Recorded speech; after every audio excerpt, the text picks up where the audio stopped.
ঠিক আছে, record on হয়েছে। ওকে, চ্যাপ্টার 4 এর এটা BKMA analysis of financial investment. ঠিক আছে, তো এখানে অ্যাকচুয়ালি মিউচুয়াল ফান্ডস এবং মিউচুয়াল ফান্ডস রিলেটেড বিভিন্ন ইনভেস্টমেন্ট বা পুলড ফান্ডস হয় এরকম, এই মিউচুয়াল ফান্ডসের মতো। হ্যাঁ, সো এরকম বিভিন্ন রকম ফান্ডস যেগুলো ইনভেস্টমেন্ট কোম্পানিগুলো সাধারণত ম্যানেজ করে, সেগুলো নিয়ে এই চ্যাপ্টারে মূলত বলছে। আচ্ছা, দেখি এখানে কি বলছে। In the asset management challenge face by, এখানে অ্যাকচুয়ালি তেমন কিছু বলেনি মনে হয়। যেটা বলছে যে অ্যাসেট ম্যানেজমেন্ট ইন্ডাস্ট্রিতে প্রত্যেকটা ইনভেস্টরের যে actually right set of investment products, ঠিক আছে, সিলেক্ট করা নিয়ে একটা চ্যালেঞ্জ ফেস করে, যে এক্স্যাক্টলি কোন কোন কি ধরনের পোর্টফোলিও মেনটেন করবে।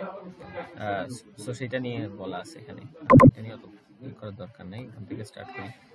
ওকে, investment companies are financial intermediaries that collect funds from individual investor and business funds in a potentially wide range of securities or other companies. So investment company গুলার main কাজ হলো investment related আর কি। ঠিক আছে, তো তারা বিভিন্ন ইন্ডিভিজুয়াল ইনভেস্টরদের থেকে ফান্ডস কালেক্ট করে সেটাকে পুলড ফান্ডে, ওই পুল ফান্ডটাকে বিভিন্ন ডাইভার্সিফাইড পোর্টফোলিওতে ইনভেস্টমেন্ট করে, সো পোর্টফোলিওটা মেনটেন করে। সো এটাই মূলত ইনভেস্টমেন্ট কোম্পানিগুলোর কাজ। Investment companies perform several important functions for the investors: record keeping and administration, diversification and divisibility, professional management, lower transaction cost.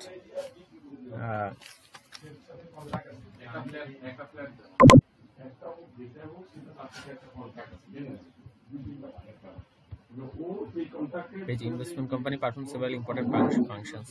ঠিক আছে, তারা record keeping and administration, capital gain distribution, dividend কতটুকু আসতেছে, investment, এই related information যেগুলো আছে সেগুলো record keeping, administration. ঠিক আছে, এবং তাদের কাছে যে সিকিউরিটিসগুলো ইনভেস্টমেন্ট করা হচ্ছে ওগুলো ডাইভার্সিফিকেশন করা, ডাইভার্সিফাইড পোর্টফোলিও মেনটেন করা। ঠিক আছে, তারপর সিকিউরিটি অ্যানালাইসিস করা, এই টাইপের জিনিসগুলা জন্য ইনভেস্টমেন্ট কোম্পানি কাজ করে থাকে। আর একটা হলো যে তারা এই কাজটাতে যেহেতু করে আর কি, মূলত এটাই যেহেতু করে লার্জ স্কেলে, তো ওই জিনিসে তারা এক্সপার্ট, এবং ওরা আরো কম ট্রানজাকশন কস্টে ওটা করতে পারবে আর কি, এই সিকিউরিটি মার্কেটসের ডিলিংগুলো আর কি।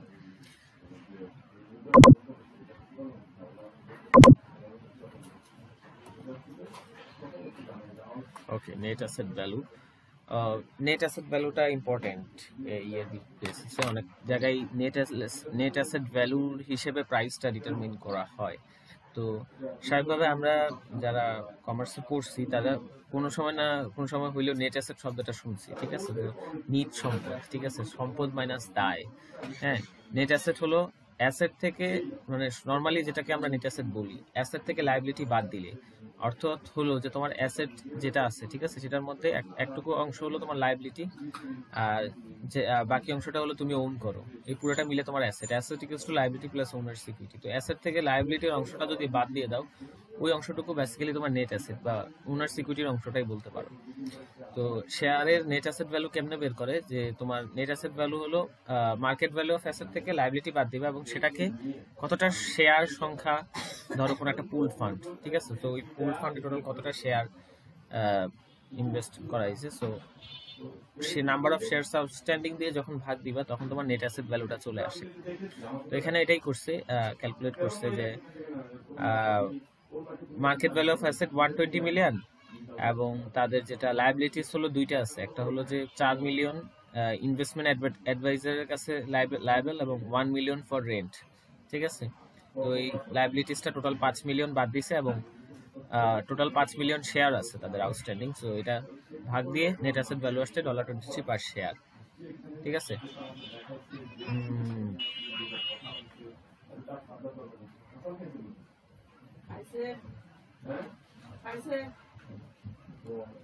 আচ্ছা, ইউনিট ইনভেস্টমেন্ট ট্রাস্টটা নিয়ে আমি সেকেন্ডে আসতেছি, আগে আমি close end and open end fund নিয়ে বলি। ঠিক আছে, সো এটা নিয়ে একটু ইয়ে আছে, আমি এটা নিয়ে ডিটেইলসে বলতেছি।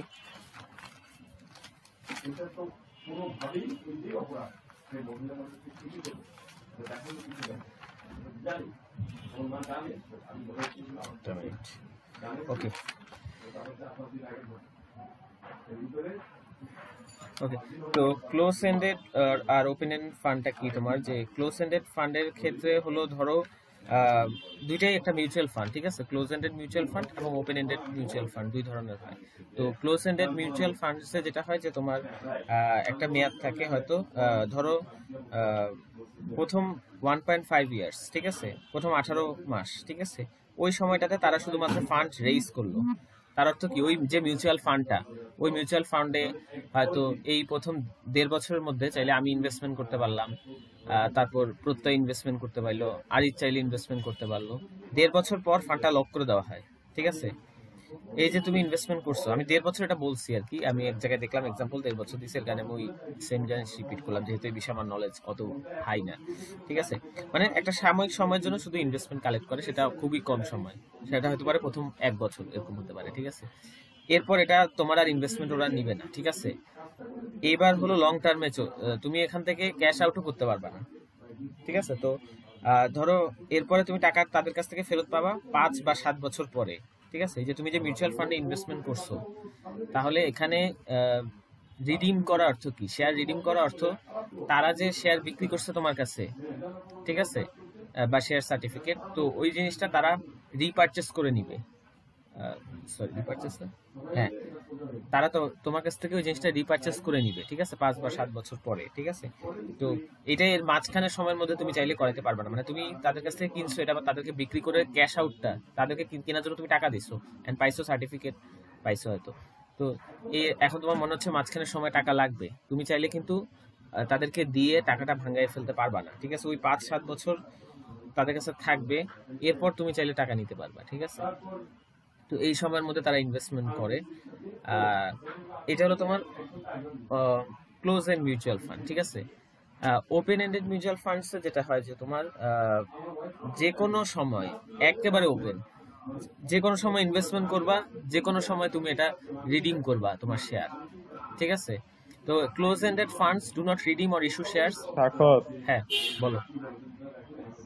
তুমি নেটে কি দেখছো জানি না, বাট আমি স্লাইডে যেটা পড়ছি যে হুম ওপেন এন্ডে হইতেছে হুম শেয়ারটা মার্কেটে সেল করা যায়, আর হ্যাঁ ক্লোজ এন্ডে হইতেছে মার্কেটে সেল করতে পারবা না, ওটা শুধু হ্যাঁ রিডিম করতে পারবা। হুম। মানে ওপেন এন্ড না, তুমি তুমি রিডিম করতে পারবা না। না না, তুমি উল্টা পড়ছো, আমি তো বুঝাচ্ছি, আমাকে আরো আমি ডিটেইলসে এই দুটো টপিক নিয়ে বলতেছি, ওপেন এন্ড ক্লোজ উল্টা এন্ড না। কি করা যায়। না, তুমি উল্টা বলছো। রিডিমের বিষয়টা, রিডিমে তুমি দেখো, তুমি যেটা বলছো সেটার কি বলবো, সেটার এগেইনস্টে আমি এখনই তোমাকে দেখাই দিচ্ছি, এই দেখো, close ended funds do not redeem or issue shares, স্লাইডে ডিরেক্ট লেখা আছে। তুমি কিসে কনফিউজ হয়েছো আমি জানি, আমি বুঝতে পারছি, ওটাও আমি বলবো। হ্যাঁ, close ended funds do not redeem or issue shares, তার অর্থ ক্লোজ এন্ডেড ফান্ডসটা তুমি যাদের কাছ থেকে শেয়ারটা পাচ্ছ, মানে যেই ফান্ডটাতে ইনভেস্টমেন্ট করতেছো, ওই ফান্ড থেকে টাকা ব্যাক হবে না নির্দিষ্ট মেয়াদের আগে, হয়তো 5-7 বছর, ঠিক আছে? তো ওই নির্দিষ্ট মেয়াদের আগে তুমি এটা টাকা ব্যাক হবে না, মানে তারা রিপারচেস করে নিবে না, তো তুমি টাকা, তারা যদি তোমাকে ফেরত দেয় আবার কিনে নেয়, ঠিক আছে, তো ওইটা হলো রিডিম শেয়ার, ঠিক আছে? তারা রিডিম করবে না, ঠিক আছে? বাট তুমি ক্যাশ আউট করতে পারবা। ক্যাশ আউট কেমনে করতে পারবা? এটা তুমি মার্কেটে, সেকেন্ডারি মার্কেটে বিক্রি করতে পারবা, ঠিক আছে? মানে কি, অন্য যারা ইনভেস্টর আছে তাদের কাছে এটা বিক্রি করতে পারবা, ঠিক আছে? কিন্তু কোনো স্টক এক্সচেঞ্জে বিক্রি করতে পারবা না, ঠিক আছে? আহ, তো এটা তোমার ইয়ের কথা, ক্লোজ এন্ডেড ফান্ডস এর কথা। আমি আরো ডিটেলসে বলবো, সমস্যা নেই, আমি আস্তে আস্তে। আর ওপেন এন্ডে হলো যে কোনো সময় কিনতে পারবা, বিক্রি করতে পারবা, ঠিক আছে? ওরকম কোনো লক নাই, ঠিক আছে? যতবার ইচ্ছা ইনভেস্টমেন্ট করবা, যতবার ইচ্ছা বিক্রি করে দিবা। ইনভেস্টমেন্ট মানে কেনা, হ্যাঁ ঠিকই আছে, বিক্রি করা, বিক্রি করার অর্থ আমি সেকেন্ডারি মার্কেটে তো বিক্রি করতে পারবা, একটা কথা আছে, আমি সেটার কথা বলতেছি না। আমি বলতেছি তুমি ওই যার কাছ থেকে কিনছো ওই কোম্পানিকে আবার বিক্রি করে দিতে পারবা চাইলে। তুমি যদি ডিমান্ড করো, তারা আবার এটা কিনে ফেলতে বাধ্য। তুমি যদি ডিমান্ড করো যে আমি আমি যে শেয়ারটা আপনার কাছ থেকে কিনছি এটা আমি আবার বিক্রি করে ফেলবো আপনাকে, তখন তারা এটা কিনে ফেলতে বাধ্য। এটা হলো ওপেন এন্ডে, ঠিক আছে?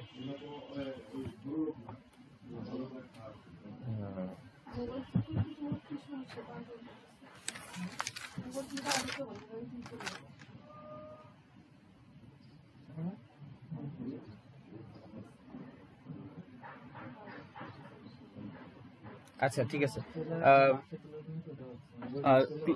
ওপেন এন্ডেড ফান্ডে, ঠিক আছে, তুমি যখন ইচ্ছা কেনা বেচা করতে পারবা, বাট যে ট্রেডটা হবে এটা হলো তোমার, দাঁড়া আমি বুঝাই কেমনে বলি, আরো একটা বিষয় আছে সেটা নিয়ে বলি।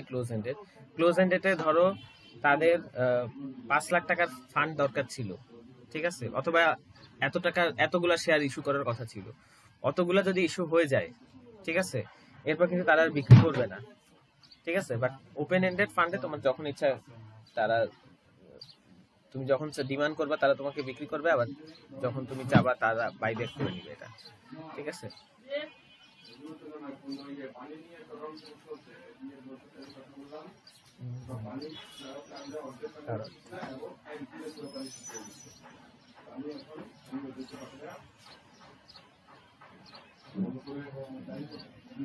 আচ্ছা, প্রাইসটা নিয়ে কথা বলি যে কোন প্রাইসে কেনা বেচা হবে, ঠিক আছে। ওপেন এন্ডে যে প্রাইসটা হয়, ঠিক আছে, ওপেন এন্ডে তুমি রিকোয়েস্ট সাবমিট করতে হয় যে তুমি এখন কিনবা, মানে আজকে হয়তো কিনতে চাচ্ছ, তো তুমি রিকোয়েস্ট সাবমিট করবা। ওই ট্রেডিং আওয়ার শেষ হইলে তখন আলটিমেটলি তোমার রিকোয়েস্ট গুলো আর কি কি বলবো অ্যাপ্রুভ হয়ে যায় আর কি, ঠিক আছে। তো যেই প্রাইসে ট্রেড হয় সেটা হলো নেট অ্যাসেট ভ্যালু, ঠিক আছে। ওপেন এন্ডেড মার্কেটে সবসময় নেট অ্যাসেট ভ্যালুতে ট্রেড হয়, এক্সেপ্ট লোড নিয়েও বলবো। আচ্ছা, লোড নিয়ে বলতে হবে, কিছু চার্জ আছে এটাকে লোড বলে, ঠিক আছে। ওই লোড যদি না থাকে তাহলে ওটা বাদে নো লোড অ্যাসেটও হয়, এটাকে কি জানি বলে, নো লোড কি জানি, আচ্ছা যাই হোক। তো ওইটা ছাড়া হইলে তখন তুমি কি বলতেছিলাম, এই যে ধরো যেই নেট অ্যাসেট ভ্যালু আসবে, ঠিক আছে, তো সারাদিনে দিনে আগে ক্লোজিং হবে, তুমি রিকোয়েস্ট সাবমিট করবা যে তুমি এতগুলা শেয়ার কিনতে চাও, ঠিক আছে। আবার যে বিক্রি করতে চায় সে রিকোয়েস্ট সাবমিট করবে যে সে এতগুলা শেয়ার বিক্রি করতে চায়, ঠিক আছে।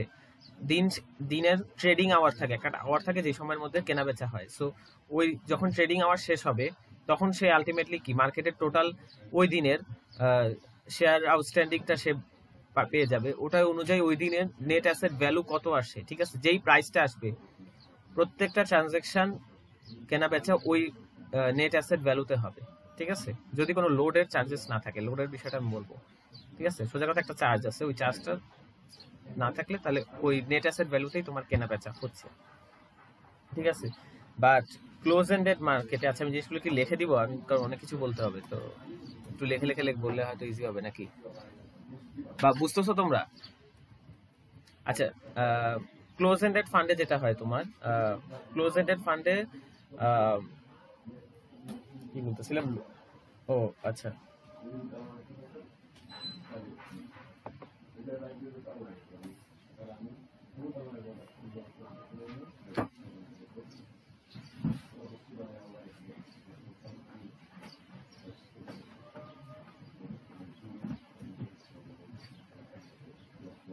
আচ্ছা হ্যাঁ, আমি এই জিনিসটা একটু কনফিউজ হয়ে গেছিলাম।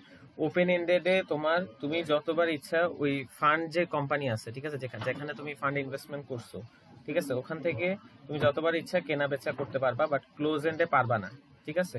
হাউএভার ক্লোজ এন্ডেড এর যেই সিকিউরিটিস ওটা তোমার স্টক এক্সচেঞ্জে কেনা বেচা হয়, ঠিক আছে, মানে মার্কেটে ডাইরেক্ট কেনা বেচা হচ্ছে, ঠিক আছে। বাট এতে প্রবলেম আছে যে তোমার প্রাইসটা কিন্তু ফিক্স থাকে না, মার্কেটে কেনা বেচা হওয়ার ফলে মার্কেটের ডিমান্ড সাপ্লাই অনুযায়ী প্রাইসটা আসে, ঠিক আছে। তো দেখা যায় যে তোমার ক্লোজ এন্ডেড মার্কেটে সাধারণত সিগনিফিকেন্ট ডিসকাউন্টে বিক্রি করা হয় প্রাইসগুলো, এর কারণে এটা থেকে এই মার্কেট থেকে এক্সিট করাটা একটু ডিফিকাল্ট। আমি লিখে বুঝাই তোমাদেরকে, দাঁড়াও।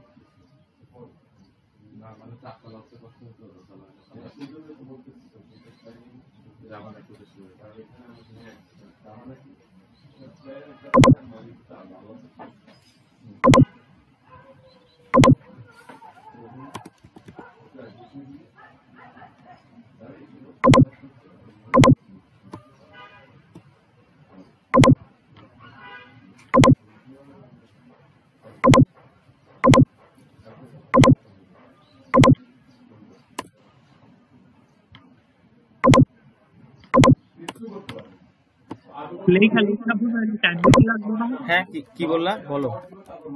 মানে বলতেছি কম্পিউটারে যদি লেখা বুঝাও বা না লেখা বুঝাতে সরাসরি লগ টাইম লাগবে, টাইম একটু বেশি লাগবে। না লেখা বুঝাও, জাস্ট কয়েকটা জিনিস একটু ভিজুয়ালাইজ করতে পারলে তাহলে তোমাদের মনে থাকবে ভালো, ঠিক আছে, ঠিক আছে। আচ্ছা ওপেন এন্ডেডে তোমার প্রাইস হবে, ঠিক আছে, যেই প্রাইসে কেনা বেচা হবে ওইটা হলো তোমার, আমাদেরকে একটা ভিডিও দিব, ওইটা দেখিও, দেখলে তোমাদের আরো খেয়াল থাকবে। যেই প্রাইসে তোমার ওপেন এন্ডেড, আমি এমনি দেখছি কয়েকটা ভিডিও, যাই হোক এবং ইয়েও পড়ছি, ক্রোম থেকেও কি বলে গুগলেও যথেষ্ট ইয়ে করছি, আর স্লাইড টাইডও বই স্লাইডও পড়ছি, ওরকম না যে বইটা পড়িনি, মিলাই দেখছি সব। আচ্ছা, তো ওপেন এন্ডেড মার্কেটে তোমার যেই প্রাইসে, আচ্ছা প্রথম যে বিষয়টা বলছি সেটা বুঝতে পারছো, মাত্র যে বিষয়টা বললাম, মানে এই ওয়ার্ড খোলার আগে যে ওপেন এন্ডে তোমার সারাদিনে রিকোয়েস্ট সাবমিট করবা, ঠিক আছে, কেনা বেচার রিকোয়েস্ট সাবমিট করবা। ওই কেনা বেচাটা সোজা কথায় দিন, যে তুমি এতটুকু, এত ধরো 100টা শেয়ার কিনতে চাও, and যে একজন বললো আমি এতটা শেয়ার বিক্রি করতে চাই, তো আলটিমেটলি তোমার net asset value trading hour শেষে নেট অ্যাসেট ভ্যালু দামে তুমি ওই অতগুলো শেয়ার তুমি কিনতে পারবা এবং অতগুলো শেয়ার বিক্রি হবে। বুঝতে পারছো তুমি? তো প্রাইসটা ফিক্স থাকবে, প্রাইস হলো ওই নেট অ্যাসেট ভ্যালু অনুযায়ী, ঠিক আছে, ওপেন এন্ডেড মার্কেটে। আর ক্লোজ এন্ডেড মার্কেটে এক্সিট করাটা ডিফিকাল্ট, আমি সেটা বলতেছি।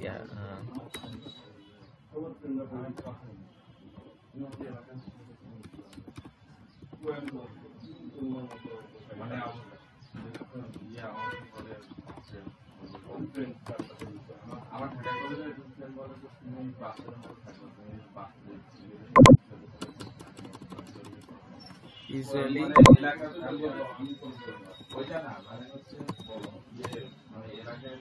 তো এদিকে চলে যাচ্ছে, যাই হোক এনএভি, ঠিক আছে, ঠিক আছে।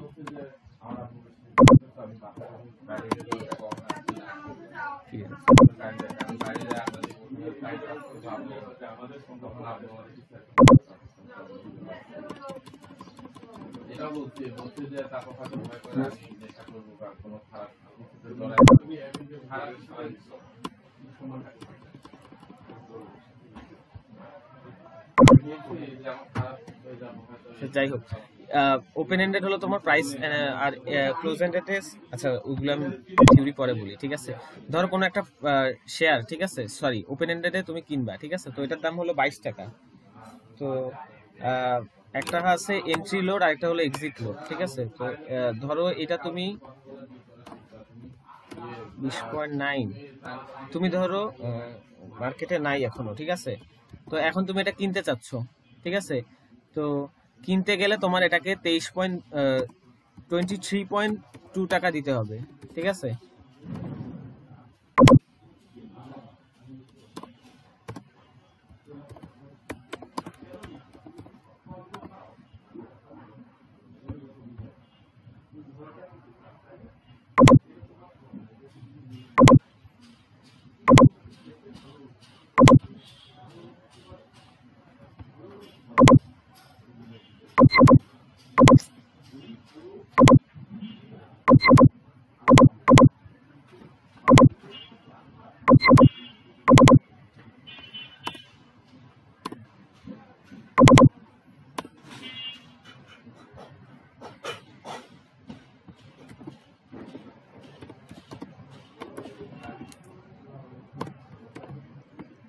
ব্যাক এন্ডেড লোড, ঠিক আছে, তো দাঁড়াও,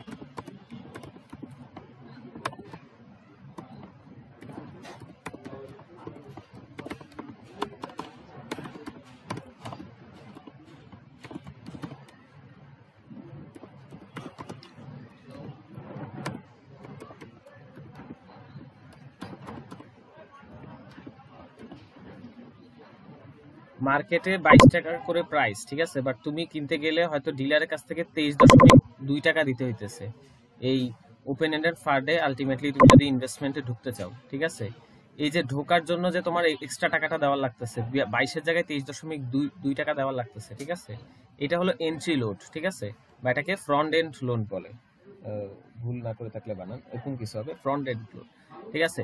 এবং তুমি এক্সিট করতে চাচ্ছ মার্কেট থেকে, তুমি মিউচুয়াল ফান্ডে অলরেডি ইনভেস্টমেন্ট করে ফেলছো, ঠিক আছে, ওপেন এন্ডেড মিউচুয়াল ফান্ডে, বাট এটা রাখতে চাচ্ছ না, সেল করে দিতে চাচ্ছ, ঠিক আছে। তো সেল করে দিতে চাইলে বায়াররা সর্বোচ্চ, হয়তো ডিলার বা কোনো বায়ার সর্বোচ্চ তো 20.9 দিতে রাজি, ঠিক আছে। তাহলে এটা এক্সিট করার জন্য যে টাকাটা তোমার কম দেওয়ার লাগতেছে, ঠিক আছে, এটা হলো তোমার ব্যাক এন্ডেড লোড, যেটা তোমার 20.9 একটু টাকা, মানে এখানে কত চার্জ করতেছে 1.1, ঠিক আছে।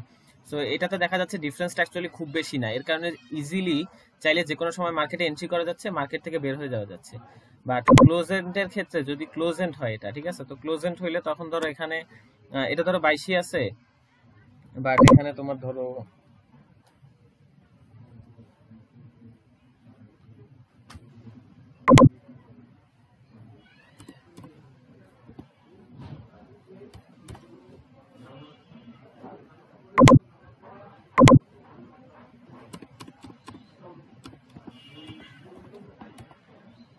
এখন তুমি এটা ইনভেস্টমেন্ট করে ফেলছো, ঠিক আছে, এখন তুমি যদি এখান থেকে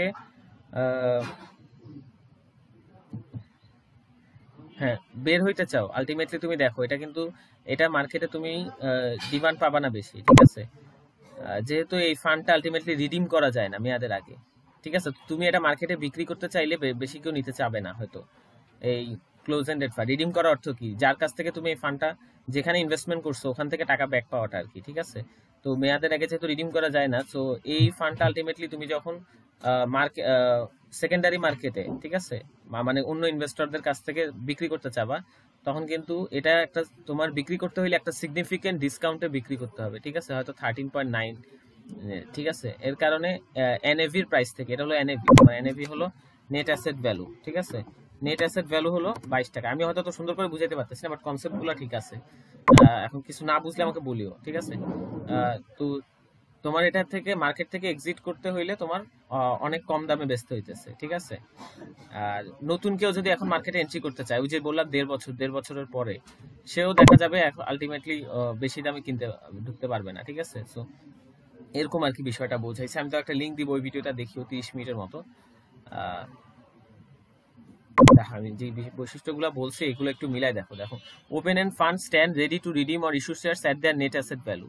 তাহলে ওপেন এন্ড যে ফান্ড, ঠিক আছে, তুমি ইনভেস্টমেন্ট করছো কোনো একটা ওপেন এন্ড মিউচুয়াল ফান্ডে, তো তোমার আবার মনে হইলো যে 1 বছর ধরো 2 বছর পর মনে হইলো যে আমি আবার টাকা ব্যাক চাই, তুমি যার কাছ থেকে ইনভেস্টমেন্ট করছো তার কাছ থেকে টাকা ব্যাক নিয়ে নিতে পারবা, ঠিক আছে, রিডিম শেয়ার করতে পারবা কোন প্রাইসে, এট দেয়ার নেট অ্যাসেট ভ্যালু প্রাইসে, ঠিক আছে। So investors in open-end funds can cash out their shares by selling them back to the fund at net asset value. Close-ended funds do not redeem or issue shares, ঠিক আছে। Close-ended ফান্ডে তুমি চাইলে টাকা back নিতে পারবা না, ঠিক আছে, ওই মেয়াদের আগে, যেটা বললাম 5-7 বছর পরে হয়তো পারবা। তো and investors wishing to cash out must sell their shares to the other investor. তাহলে তোমার আদার ইনভেস্টরকে সেল করতে হবে তুমি যদি ক্যাশ আউট করতে চাও।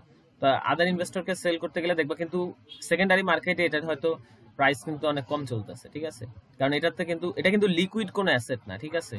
ওপেন এন্ডেড মার্কেটেরটা ওপেন এন্ড ফান্ডটা তোমার অনেক লিকুইড, তুমি চাইলে যে কোনো সময় বিক্রি করতে পারো। তো এর কারণে আলটিমেটলি এটার এক্সিট ব্যারিয়ারটা একটু বেশি, যে এত কম দামে তুমি স্বাভাবিকভাবে বিক্রি করতে চাবা না, কারণ তুমি তো মোটামুটি একটা ভালো প্রফিট পাবা ক্লোজ এন্ডেডে মেয়াদ শেষে, ঠিক আছে, যেহেতু এটা লং টার্মে ইনভেস্টমেন্ট করতেছো আর কি। তো সোজা কথায় এখন তুমি যদি এক্সিট করতে চাও, তুমি কিন্তু মার্কেটে অনেক কম দামে বেচতে হবে, ঠিক আছে। তো কম দামের কথাটাও লেখা আছে, ঠিক আছে, মাঝে মাঝে বেশিও হয় এনএভির চেয়ে, বাট মোর কমনলি বা frequently mutual fund close ended fund discount প্রাইসে সেল করা হয়, ঠিক আছে, মানে সেকেন্ডারি মার্কেটে। Discounts to NAV are more common than premiums and is a puzzle that has yet to be fully explained. ঠিক আছে। তারপর আমি যে জিনিসগুলো বলতেছি হইতে পারে কনসেপ্ট মনে না থাকতে পারে। আমি যেটা বললাম যে open end mutual close ended নিয়ে একটা ভিডিও আছে, উনি একজন চার্টার অ্যাকাউন্টেন্ট, উনি সিএ ফাইনাল এক্সামের জন্য বুঝাইতেছিল, যে এমনি বলতেছিল আর কি, যে অনেকে এটা পারে না, ঠিক আছে। তো উনি মিউচুয়াল ফান্ড নিয়ে অনেক ডিটেলসে বলছে আর কি, 29 মিনিট নিয়ে একটা ভিডিও, তো open end end close ended দুটো নিয়ে বলছে। তো আমি ওইটা দিয়ে দিব, লিঙ্ক শেয়ার দিয়ে দিব, ওটা তোমরা চাইলে ফাস্ট করে দেখতে পারো, বাট ওটা দেখলে যেটা হবে তোমাদের অনেক কিছু মনে থাকবে, হয়তো একটু ভিজুয়ালাইজ হবে, আর ওই জিনিসটা সুন্দর করে বুঝাইছে। আমি হয়তো ওনার জিনিসগুলোই বলতেছি, বাট অত সুন্দর করে বলতে পারতেছি না হয়তো বা। তো দেন কি বলছে যে why interestingly while many closed-ended fund sells at a discount, the price of these funds when originally issued are above net asset value, ঠিক আছে। তো সাধারণত ডিসকাউন্টে সেল করে, বাট যখন ইস্যু করা হয় তখন নেট অ্যাসেট ভ্যালুর চেয়ে উপরে হয়। এটা ক্লোজ এন্ডেড ফান্ডের কথা বলছে। ওপেন এন্ডেড ফান্ড কিন্তু কেনা বেচা সব সময় কিন্তু তোমার যখন ইস্যু করা হয় ওটা এনএভির প্রাইসে হয়, কিন্তু নো লোড থাকলে, লোড কি, এই যে এটা হলো লোড, ঠিক আছে, যেটা বললাম, এই যে এখানে যে ডিফারেন্সটা দেখতেছো, হ্যাঁ, যেমন প্রথমটা কি দিছিলাম আমি, যেমন ওপেন এন্ডেডে কি দিছিলাম, ওপেন এন্ডেডে আমি দিছিলাম এটা 20.9 দিছিলাম, ঠিক আছে।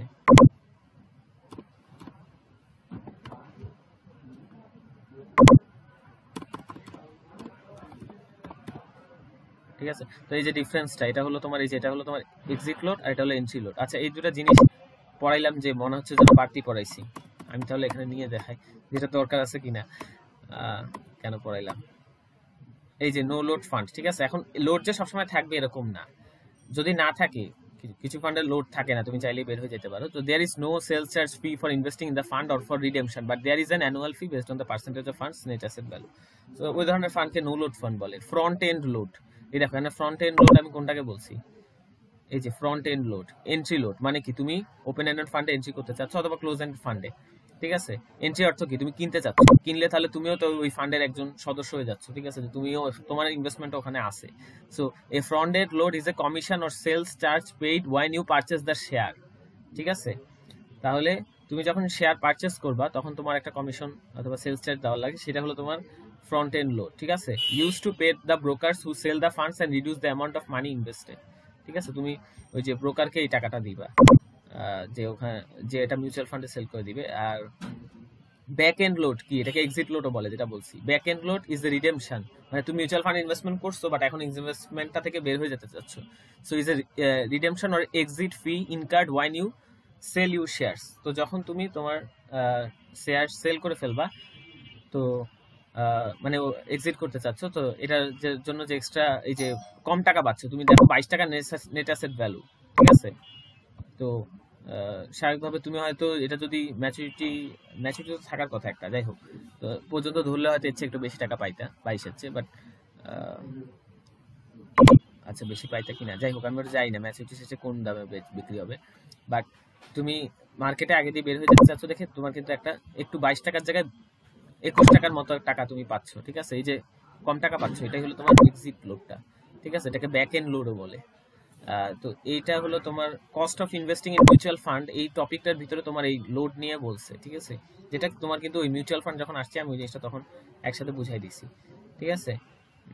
So in contrast to closed-end funds, the price of open-end funds will never fall below the net asset value because these funds ready to redeem shares at net asset value, ঠিক আছে। আচ্ছা, যেটা এখানে বলছে যে ক্লোজ-এন্ড ফান্ডস এর price, আচ্ছা sorry, open end funds, ঠিক আছে। যেমন ক্লোজ এন্ড ফান্ডে কি হয়েছে, ক্লোজ এন্ড ফান্ডে তোমার প্রাইস কমে কিন্তু অনেক কমে গেছিল, ঠিক আছে, বা মার্কেটে। But net asset, open end ফান্ডে কিন্তু তোমার নেট অ্যাসেট প্রাইসেই, নেট অ্যাসেট ভ্যালুতেই তোমার মোটামুটি কেনা বেচা হয়, শুধু একটা চার্জ অ্যাড হয় আর কি। যদি ব্রোকারদের কাছে কেনা বেচা করো তখন ওই এটাকে বলে এন্ট্রি, যেটা বললাম কি জানি, ফ্রন্ট এন্ড লোড আর ব্যাক এন্ড লোডটা, ঠিক আছে, ওইটা বাদে আর কি মোটামুটি সেমই থাকে আর কি। তো এটা হলো তোমার বেসিক্যালি মিউচুয়াল ইনভেস্টমেন্ট, কি ওপেন এন্ডেড আর ক্লোজ এন্ডেড ফান্ডেড নিয়ে, ঠিক আছে। আচ্ছা, ইউনিট ইনভেস্টমেন্ট ট্রাস্ট, এই জিনিসটা বুঝাইনি, ঠিক আছে। এটা বইয়ে, এখানে হচ্ছে বইয়ে অনেক সুন্দর করে লেখা আছে, ঠিক আছে। এখানে আমি দেখলাম অন্য টপিকগুলো মোটামুটি কাছাকাছি বইয়ের ইয়েতে, বাট ইউনিট ইনভেস্টমেন্ট ট্রাস্ট বইয়ে ভালো করে লেখা আছে, মানে একটা অর্ডারটা, সিস্টেমটা সুন্দরভাবে লেখছে অর্ডারে। তো ইউনিট ইনভেস্টমেন্ট ট্রাস্টে যেটা বলছে যে sponsor typically a brokerage firm buys a portfolio of securities that are deposited into a trust, ঠিক আছে। এখানে কি হচ্ছে, কেউ একজন স্পন্সর করতেছে, ধরো একটা ফান্ড খোলা লাগবে, টাকা লাগবে, ঠিক আছে। তো একটা ফান্ডে কি হয়, যেমন মিউচুয়াল ফান্ডে কি হয় যে অনেকগুলো ডাইভার্সিফাইড পোর্টফোলিওতে অফ শেয়ারে তারা ইনভেস্টমেন্ট করে ওই ফান্ডটা, ঠিক আছে। তো তোমার ওই ফান্ডটার জন্য টাকা লাগবে, ঠিক আছে। ধরো তুমি এখনো শেয়ার ইস্যু করোনি, তো তুমি আগে দিয়ে টাকা লাগবে। তো যেটা করে একজন স্পন্সর, ঠিক আছে, সাধারণত একটা ব্রোকারেজ ফার্ম কি করে, buys a portfolio of securities that are deposited into a trust. তো সে একটা পোর্টফোলিও অফ সিকিউরিটি কিনে ওটা ট্রাস্টে ডিপোজিট করে, ঠিক আছে। দেন ট্রাস্টে, তাহলে ওই ট্রাস্টটাতে কি আছে, এখন ওই পোর্টফোলিও অফ সিকিউরিটিজ তার কাছে আছে। It then sell shares or units in the trust, ঠিক আছে। এখন সে ওই যে তার যে, এটা মিউচুয়াল ফান্ডের মতোই একটা, এই যে পুলস অফ মানি বলছে, ঠিক আছে। তো ওইটার জন্য এক একটা ইউনিট, এক একটা অংশ শেয়ার করে আর কি, ঠিক আছে। একটা ডাইভার্সিফাইড পোর্টফোলিওর এক একটা ইউনিট সে, ধরো এই শেয়ার থেকে একটু, ওই শেয়ার থেকে একটু, এরকম রিডিমেবল ট্রাস্ট সার্টিফিকেট সে কি করে, সেল করে। রিডিমেবল অর্থ ওই যে একই কথা বললাম, আবার পারচেজ করে নিতে পারে, ঠিক আছে। তো এখানে আবার বলছে যে there is little active management, তো এটা নিয়ে কোন চ্যাপ্টার লেখা আছে? চ্যাপ্টার 1 এ লেখা আছে যে অ্যাক্টিভ ম্যানেজমেন্ট এবং প্যাসিভ ম্যানেজমেন্ট নিয়ে লেখা আছে, ঠিক আছে। মানে অ্যাক্টিভ প্যাসিভ ম্যানেজমেন্টে বলছে যে একবার ইনভেস্টমেন্ট করে ফেলে ডাইভার্সিফাইড পোর্টফোলিওতে, এরপর আর সে ওটাকে চেঞ্জ করে না, ধরে নেয় যে মার্কেট এমনি এফিশিয়েন্ট, তার অর্থ যেখানে ইনভেস্টমেন্ট করছি ঠিকই আছে, এই টাইপের কিছু।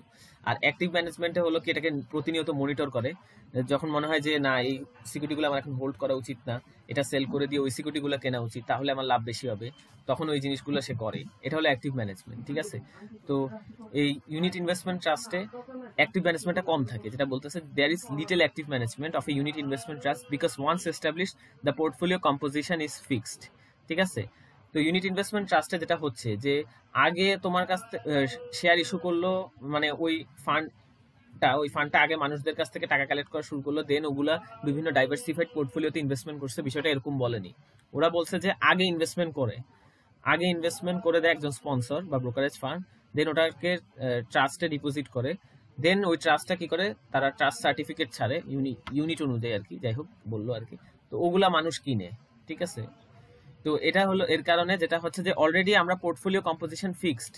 পোর্টফোলিও কম্পোজিশন অর্থ মানে ধরো আমি ডেটে কত পার্সেন্ট ইনভেস্টমেন্ট করব, ইকুইটিতে কত পার্সেন্ট ইনভেস্টমেন্ট করব, বা কর্পোরেট বন্ডে কত পার্সেন্ট ইনভেস্টমেন্ট করব, মর্টগেজ বন্ডে কত পার্সেন্ট ইনভেস্টমেন্ট করব, একটা কম্পোজিশন আছে না, ওই পোর্টফোলিও কম্পোজিশনটা আমার ফিক্সড হয়ে গেছে, ঠিক আছে, যেহেতু একবার এস্টাবলিশ হয়ে গেলে।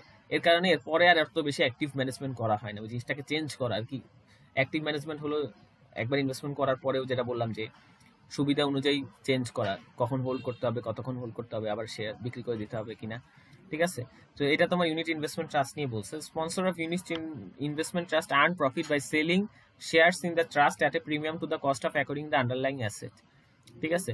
তো যেটা করে যে ওগুলা বিভিন্ন ইয়েতে ইনভেস্টমেন্ট করছে না, বিভিন্ন ডাইভার্সিফাইড পোর্টফোলিওতে বললাম। তো স্পন্সর তো যেই ইনভেস্টমেন্টটা করছে ওটা কিনতে তার যত খরচ হয়েছে, ঠিক আছে, ওগুলা সে একটু বেশি দামে জনগণের কাছে বেচে বলতে পারো। তো এই trust that has purchase $5 million of assets may sell 5,000 shares to the public at a price of $1,030, মানে 3% প্রিমিয়ামে 1,000 টাকার শেয়ার ধরো 1,030 করে বেচতেছে আর কি। 3% প্রিমিয়ামে তোমার নেট অ্যাসেট ভ্যালু হচ্ছে 3% প্রিমিয়ামে এটা বেচে, ওই 3% প্রিমিয়ামটাই হলো ট্রাস্টির ফি, ঠিক আছে। তো তারপর এটা কি বলা আছে এখানে, রিডিমেবল ট্রাস্ট সার্টিফিকেট বলছে, তার অর্থ তুমি এখানে এই ইউনিট ইনভেস্টমেন্ট ট্রাস্টে যারা ইনভেস্টমেন্ট করছে, তো তাদের যদি মনে হয় আমার ক্যাশ আউট করা লাগবে, সে চাইলে আবার যাদের কাছে ইনভেস্টমেন্ট করছে তাদেরকেই আবার এটা তাদের কাছেই এটা আবার বিক্রি করে টাকা ক্যাশ আউট করে নিতে পারে। এই জিনিসটা বলছে যে সে লিকুইডেট করতে পারে ব্যাক টু দ্য ট্রাস্টি, ঠিক আছে, সে ট্রাস্টির কাছে আবার বিক্রি করে দিতে পারে। হ্যাঁ, তো এই জিনিসটা বলছে। আই হোপ বুঝতে পারছি ইউনিট ইনভেস্টমেন্ট ট্রাস্ট। আর কিছু না বুঝলে বলিও, কোনো জিনিস যদি আমার হইতে পারে, এখানে অনেক নতুন টপিক আছে, আমার জন্য অনেক কিছু নতুন, আমি যে আমার কারণে সময় লাগছে, তো মানে ভালো যদি বুঝাই তাও কোনো কিছু কমপ্লেক্স লাগতে পারে অনেক, তো কোনো জিনিস যদি বুঝতে একটু কষ্ট হয় তাহলে বলিও, তাহলে আবার বুঝাবো। তো এটা তোমার ইউনিট ইনভেস্টমেন্ট ট্রাস্ট। আরে একটু ডিস্টার্ব করতেছে। Unit investment trust close ended, open ended, ঠিক আছে, ওপেন এন্ড এক্সটেন্সিয়েটেড ফান্ড, এটা নিয়ে আমি অ্যাকচুয়ালি লাস্টে বলি কারণ এটা আমি সবচেয়ে কম বুঝছি। যাই হোক, আর এটা অনেক কঠিন ওরকম না, এটা নিয়ে আমি অত ভালো ব্যাখ্যা পাইনি, যেটা নিয়ে আমি অনেক ক্লিয়ারলি বুঝতে পারবো, ঠিক আছে। ওকে,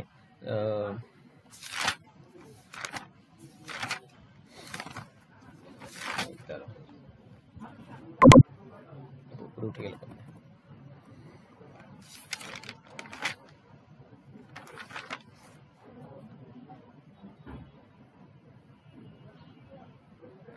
কমিঙ্গেল ফান্ডে যে জিনিসটা আমি বুঝলাম যে এখানে হলো বিভিন্ন জনের, এটা একটা টাইপের পুল ফান্ড, এই চ্যাপ্টারটাই মোটামুটি সবগুলো ফান্ডই এরকম, বাট দাঁড়াও এখানে লেখা আছে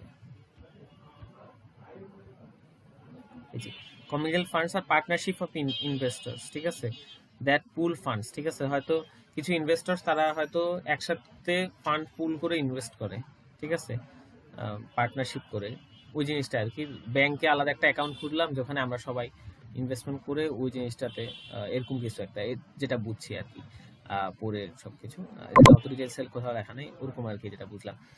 আর দেন আছে কি রিয়েল এস্টেট ইনভেস্টমেন্ট ট্রাস্ট, ঠিক আছে। ওকে, এটা হলো তোমার এটা একটা ক্লোজ এন্ড ফান্ড বলছে, আচ্ছা similar to a close end fund, ঠিক আছে। তো ক্লোজ এন্ড ফান্ডের মতো তুমি এটা একটা ইনভেস্টমেন্ট করলে নির্দিষ্ট সময়ের আগে টাকা রিডিম করতে পারবা না, ঠিক আছে। বাট এখানে যেটা হচ্ছে যে তুমি ইনভেস্টমেন্ট করতেছো কিসে, তাদের খাতে যখন ইনভেস্টমেন্ট করতেছো, যেই ফান্ডটাতে যখন তুমি ইনভেস্টমেন্ট করতেছো ওই ফান্ডের টাকাটা যাচ্ছে রিয়েল এস্টেটে, ঠিক আছে।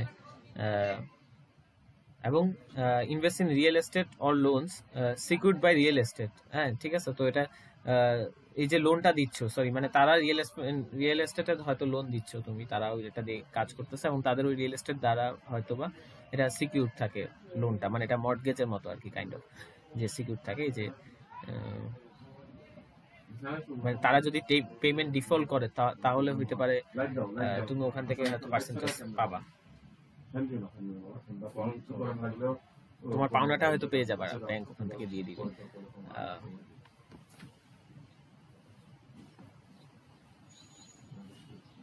আচ্ছা, হেজ ফান্ডটা কি? হেজ ফান্ডটা মিউচুয়াল ফান্ডের সাথে কাছাকাছি। হেজ ফান্ডে যেটা করে দুই ধর, হেজ ফান্ডটাতে সাধারণত ইনস্টিটিউশনাল ইনভেস্টররা ইনভেস্ট করতে পারে, বা যারা ওয়েলদি এক্সপেরিয়েন্সড ইনভেস্টরসরা তারা সাধারণত হেজ ফান্ডটাতে ইনভেস্টমেন্ট করতে পারে, যেটাতে মিউচুয়াল ফান্ডে যে কোনো ইন্ডিভিজুয়াল ইনভেস্টর ইনভেস্ট করতে পারে। এটা একটা পার্থক্য হেজ ফান্ডের সাথে মিউচুয়াল ফান্ডে। আরেকটা কথা হলো যে তারা হেজ ফান্ডে যেটা করে যে লং অ্যান্ড মানে এটা কি বলে জানি, লং অ্যান্ড শর্ট দিয়ে long and short investment strategy follow করে সাধারণত প্রফিট করার চেষ্টা করে, ঠিক আছে। একটা জিনিস বলি আগে, আচ্ছা এটা দিয়ে লং অ্যান্ড শর্টটাকে বুঝে দেন ওটা বলতেছি। লং অ্যান্ড শর্ট ধরো হলো একই টাইপের দুইটা সিকিউরিটিস মার্কেটে আছে, যেটা ওরা এই জিনিসগুলো অ্যানালাইসিস করে, ঠিক আছে। তো একই টাইপের দুটো সিকিউরিটিস মার্কেটে আছে, একটা আছে আন্ডার প্রাইসড অবস্থায়, মানে যেই দাম মার্কেটে থাকা উচিত তার চেয়ে এখন কম, ঠিক আছে। হইতে পারে কোনো মিস ইনফরমেশনের কারণে, হয়তো শেয়ার হোল্ডাররা হয়তো সব ইনফরমেশন জানে না পাবলিকলা, যে এটা সামনে হয়তো ভালো করবে। সো আন্ডার প্রাইসড কোন একটা সিকিউরিটিস মার্কেটে আন্ডার প্রাইসড অবস্থায় আছে, সেম টাইপের একদম সিমিলার ক্যাটাগরি আরেকটা সিকিউরিটিস মার্কেটে ওভার প্রাইসড অবস্থায় আছে, ঠিক আছে। তো তারা করবে কি, ওই সিমিলার ওই আন্ডার প্রাইসড সিকিউরিটিস কিনে হায়ার প্রাইসে বিক্রি করবে, ঠিক আছে, যেখানে ওভার প্রাইস অবস্থায় আছে। সো অনেকটা এরকম বিষয়টা, এটাকে long and short investment strategy follow করে আর কি, বিষয়টা যেটা বলছে হেজ ফান্ডে। তো সোজা কথায় তারা প্রফিটটাকে ম্যাক্সিমাইজ করার চেষ্টা করে, ওই জিনিসটাকে একদম যেভাবে সম্ভব আর কি, ঠিক আছে।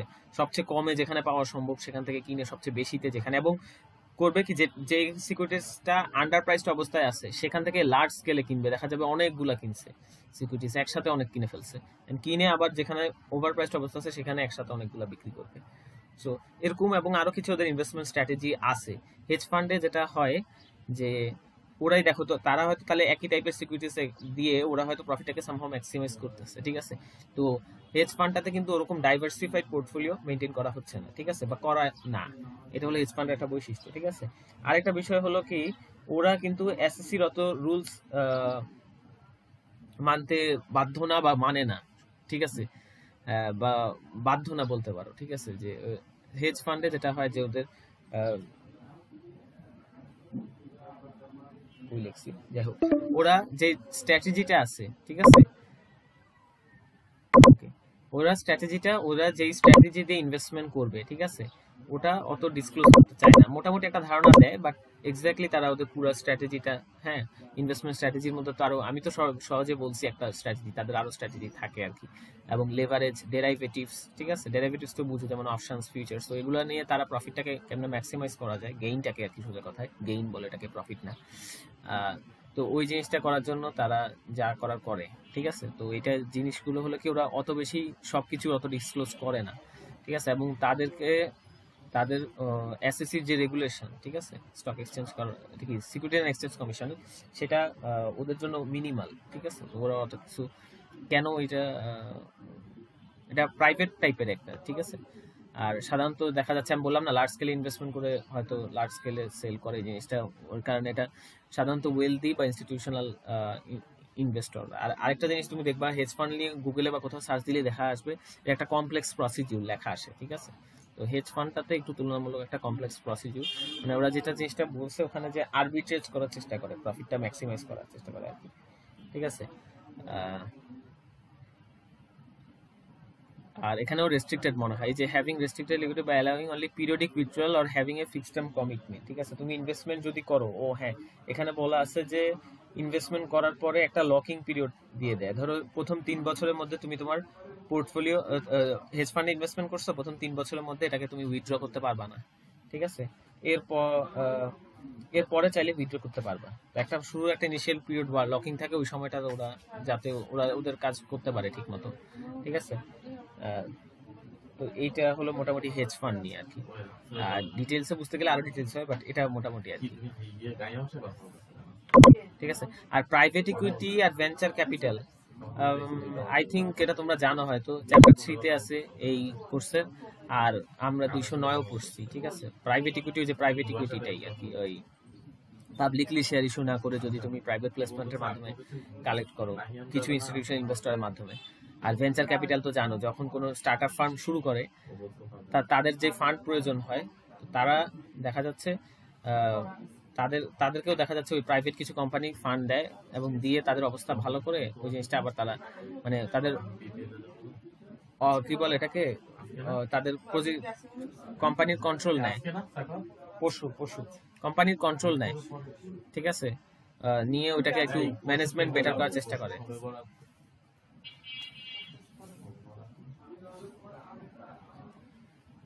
তো বা আমার নোট বা ইয়ে দেখলেও বুঝবা, আমার নোটে তো লিখছি। আচ্ছা চ্যাপ্টার 3 তে না, তো চ্যাপ্টার 1-এই ছিল, চ্যাপ্টার 1-এই আছে, চ্যাপ্টার 1 তো নোট দিছি ভেঞ্চার ক্যাপিটাল ফান্ড নিয়ে, ঠিক আছে। আর ভেঞ্চার ক্যাপিটাল ফান্ড নিয়ে ডিটেইলসে আমার 209 এর চ্যাপ্টার 10-এ না কতটা জানি, খুব সম্ভবত 10-এ হয়তো লেখা আছে ভেঞ্চার ক্যাপিটাল ফান্ডস নিয়ে। আর সোজা কথা, স্টার্টআপ ফান্ডের ইনভেস্টমেন্ট প্রয়োজন হইলে তারা যে এখান থেকে নেয়, ঠিক আছে, প্রাইভেট কোনো কোম্পানির কাছ থেকে, তারা ওইটা হলো ভেঞ্চার ক্যাপিটাল ফান্ডটা, ঠিক আছে। এটা একটু রিস্কি, বাট ওরা অ্যাকচুয়ালি চেষ্টা করে যে ওই স্টার্টআপ ফার্মগুলোকে ডেভেলপ করে একটা ভালো জায়গায় নিয়ে আসতে, এবং সব যে কোনো স্টার্টআপ ফার্মে তারা ইনভেস্টমেন্ট করে না, যেগুলোকে একটু পোটেনশিয়াল মনে হয় ওগুলোতে করে। তো রিস্ক তো আছে অবশ্যই। এখানে বলছে যে বিভিন্ন ইনভেস্টমেন্ট পলিসির উপর বেসিস করে ইনভেস্টমেন্ট বিভিন্ন ধরনের হয়ে থাকে। এই স্লাইডে মূলত এটাই বলছে, আর কিছু বলেনি। হ্যাঁ, তো কিরকম হতে পারে, মানি মার্কেট ফান্ড হতে পারে, ইকুইটি মার্কেট ফান্ড হতে পারে। মানি মার্কেট ফান্ডে যেটা হচ্ছে যে তোমার মানি মার্কেট, যেমন মিউচুয়াল ফান্ড পড়ছো, এগুলো সবগুলো মিউচুয়াল ফান্ড টাইপের, এই যে মিউচুয়াল ফান্ডস, ঠিক আছে। তো তো মানি মার্কেট ফান্ডে যেটা হচ্ছে তো তোমার, আমি কিন্তু মানি মার্কেটের, ও আচ্ছা তোমাদেরকে তো নোট দিইনি এখনো 2 এর, বাট দেখিও স্লাইডে লেখা আছে যে মানি মার্কেটে স্মল ইনভেস্টররা ইজিলি ইনভেস্টমেন্ট করতে পারে, তাদের ফান্ডটাকে পুল করে ইনভেস্টমেন্ট করা হয়, ঠিক আছে। এই জিনিসটা এরকম বলা আছে। সো এরকম এটা হলো মানি মার্কেট ফান্ডটা, ঠিক আছে, যে তোমার বিভিন্ন ইনভেস্টরের ফান্ড পুল করে, কারণ মানি মার্কেটের ম্যাক্সিমাম সিকিউরিটিস লিকুইড, কিন্তু যেটা হয় যে লার্জ ডিনোমিনেশনে হয়, ঠিক আছে। যেমন কমার্শিয়াল পেপারের মিনিমাম ডিনোমিনেশন হলো $1 লাখ, ঠিক আছে। ইউএস এর পার্সপেক্টিভে $1 লাখ, এর নিচে কোনো সেল হয় না commercial paper. So money market সিকিউরিটিসগুলো বেশিরভাগগুলো একটু বেশি দামে বিক্রি হয়, এর কারণে ওটা ফান্ড, বিভিন্ন ইনভেস্টরের ফান্ড পুল করে তারপর ইনভেস্টমেন্ট করা হয়, ঠিক আছে। তো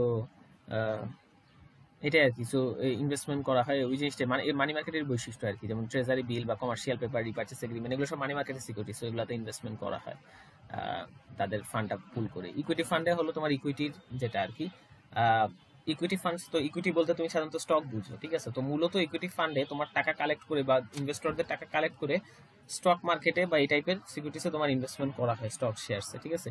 কিন্তু কিছু একটা পোর্শন পুরাটাই স্টকে ইনভেস্টমেন্ট করে না, একটা পোর্শন তারা ফিক্সড ইনকাম সিকিউরিটিসে ইনভেস্টমেন্ট করে। মানে ধরো ডেট সিকিউরিটিসে একটা পোর্শন ইনভেস্টমেন্ট করলো, ঠিক আছে। এর কারণ হলো তাতে তাদের লিকুইডিটিটা তারা বজায় রাখতে পারে, কারণ ওই সব শেয়ার স্টকে ইনভেস্টমেন্ট করলে তার লস হওয়ার অনেক চান্স থাকে, ঠিক আছে।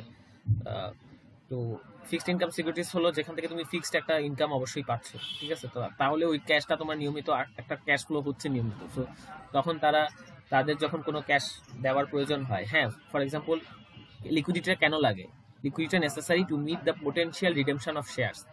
ইকুইটি ফান্ডে যারা ইনভেস্টমেন্ট করছে, এখন 2 বছর যাওয়ার পরে অনেকে বলতেছে যে আমার টাকা ব্যাক দাও, আমার লাগবে না, ঠিক আছে। তো তাদেরকে তুমি টাকা কেমনে ব্যাক দিবা, তুমি যদি সব স্টক মার্কেটে ইনভেস্টমেন্ট করে রাখো, ঠিক আছে। স্টক মার্কেটে অনেক এখন হয়তো ইন্ডাস্ট্রির অবস্থা খারাপ চলতেছে, ডিভিডেন্ড ভালো মতো দিতেছে না ম্যাক্সিমাম ইয়েতে, ঠিক আছে। তো তুমি যদি কিছু ফিক্সড ইনকাম সিকিউরিটিজে তুমি ইনভেস্টমেন্ট করে রাখো, তাহলে তোমার হাতে ক্যাশ থাকবে, কারণ তারা তোমাকে একটা নির্দিষ্ট সময় পর পর ইন্টারেস্ট পেমেন্ট দিচ্ছে, কারণ দিতে তারা বাধ্য, কারণ তারা ডেট নিচ্ছে। ঠিক আছে, সো তো এই জন্য potential redemption of share redeem করা আর কি। ঠিক আছে, তো এটা মিট আপ করার জন্য যে লিকুইডিটিটা লাগে সেটা মেনটেন করার জন্য তারা ফিক্সড ইনকাম সিকিউরিটিসেও কিছু ফিক্সড ইনকাম সিকিউরিটিসেও ইনভেস্টমেন্ট করে, বাট মূলত ইকুইটি ফান্ডসেই ইকুইটি টাইপের সিকিউরিটিসেই বেশি ইনভেস্টমেন্ট করে থাকে স্টকে। সো ইকুইটি ফান্ডস ওগুলোকে বলে। তো ইকুইটি ফান্ডসের মধ্যেও অনেক রকম ফান্ডস হতে পারে। তো কেমন হতে পারে, যেমন সেক্টর ফান্ড হতে পারে। ঠিক আছে, তো সেক্টর ফান্ড কি? সেক্টর ফান্ড হলো কিছু স্পেসিফিক সেক্টর বিজনেসকে টার্গেট করে। ঠিক আছে, হয়তো টেকনোলজি রিলেটেড সেক্টর বা ব্যাংকিং সেক্টর, ঠিক আছে, এরকম কিছু স্পেসিফিক সেক্টর বা টেলিকমিউনিকেশন সেক্টর, ওসব সেক্টরে তারা ফোকাস করবে, ওইসব সেক্টরে হয়তো তারা ফান্ডটা ইনভেস্টমেন্ট করলো। ঠিক আছে, so each of which invest in a specific industry such as biotechnology, utilities, energy ও টেলিকমিউনিকেশন। তো এটা হলো সেক্টর ফান্ডস। বন্ড ফান্ডস নিয়ে বলছে যে bond funds, this funds specialize in the fixed income sector. হ্যাঁ, একই রকমই বিষয়টা। এটা হলো তোমার বন্ডে ইনভেস্টমেন্ট করবে। বন্ড তো একটা fixed income security, so fixed income সেক্টরে এটা স্পেশালাইজ করে, ওখানে এই টাইপের ইনভেস্টমেন্ট করে। ঠিক আছে, দেন ইন্টারন্যাশনাল ফান্ডস আর ব্যালেন্স ফান্ড বলা আছে। তো গ্লোবাল যে ফান্ড, ঠিক আছে, এটা বলতে চাই গ্লোবাল ফান্ডের ব্যাখ্যাটা বুঝাইছে যে গ্লোবাল ফান্ড ওগুলাকে বলা হয় যেখানে সব ধরনের সিকিউরিটিজে ইনভেস্টমেন্ট করা হয়, শুধুমাত্র সব ধরনের সিকিউরিটিজে ইনভেস্টমেন্ট করা হয় সব দেশে, ইউনাইটেড স্টেটস সহ। কিন্তু ইন্টারন্যাশনাল ফান্ডসে ইউনাইটেড স্টেটস ব্যতীত অন্যান্য সব জায়গার সিকিউরিটিজে মোটামুটি ইনভেস্টমেন্ট করা হয়। তো এটা হলো ইন্টারন্যাশনাল ফান্ড, যেখানে ইউএসকে বাদ দিয়ে বাকি সব, হ্যাঁ, অথবা international funds invest in securities of funds located outside the United States. United স্টেটসের বাইরে যেসব ফান্ডস আছে, তো ওগুলোতে তারা সিকিউরিটিজ ইনভেস্টমেন্ট করে থাকে। এটা হলো ইন্টারন্যাশনাল ফান্ডস। হ্যাঁ, ব্যালেন্স ফান্ডস কি? ব্যালেন্স ফান্ডসে যেটা করা হয় যে একটা স্টেবল প্রপোর্শনে ইকুইটি এবং ফিক্সড ব্যালেন্স, ঠিক আছে, ব্যালেন্স করে তো মানে বুঝো ভারসাম্য বজায় রাখা। তো ওই রকম বিষয়টা যে ইকুইটি এবং ফিক্সড ইনকাম সিকিউরিটিস, দুই ধরনের সিকিউরিটিসে একটা রিলেটিভলি স্টেবল প্রপোর্শনে তারা ইনভেস্টমেন্ট করে থাকে। ঠিক আছে, এইটা হলো তোমার ব্যালেন্স ফান্ড। ঠিক আছে, তো ব্যালেন্স ফান্ডে এখানে দুই ধরনের কিছু দু একটা এক্সাম্পল দিছে যে লাইফ সাইকেল ফান্ড হতে পারে, যেটা ইয়াং ইনভেস্টর থেকে ওল্ডার ইনভেস্টর তাদের বিভিন্ন রকমের হতে পারে। ঠিক আছে, ওই জিনিসগুলো বলছে আর কি। এটা ক্যাটাগরি নিয়ে অত ইম্পর্টেন্ট না, ব্যালেন্স ফান্ডটা বোঝাটা মেইনলি ইম্পর্টেন্ট। ক্যাটাগরি আরো হতে পারে, এখানে দিছে আর কি দুটো এক্সাম্পল, বইও দেখছি সেম এক্সাম্পল দিছে।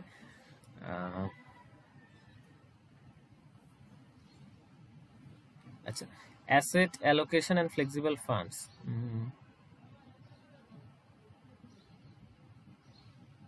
এটা নিয়ে কি লেখা ছিল?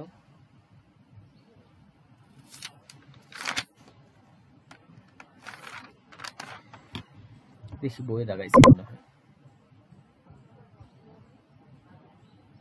এই ক্লাসটা কিন্তু শেষ হয়ে যাবে। আচ্ছা, আমি একটা লিংক দিই।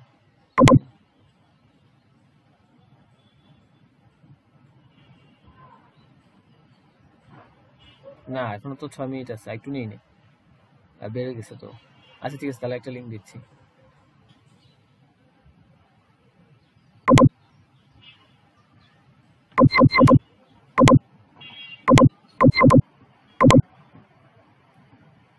আচ্ছা, তো অ্যাসেট অ্যালোকেশন বাকি ছিল। অ্যাসেট অ্যালোকেশনে বলছে যে কি বলছে দেখি, আমি একটু পড়ে দেখি, আমার অত খেয়াল নাই, এটা একটু কম বুঝছিলাম মনে হয়।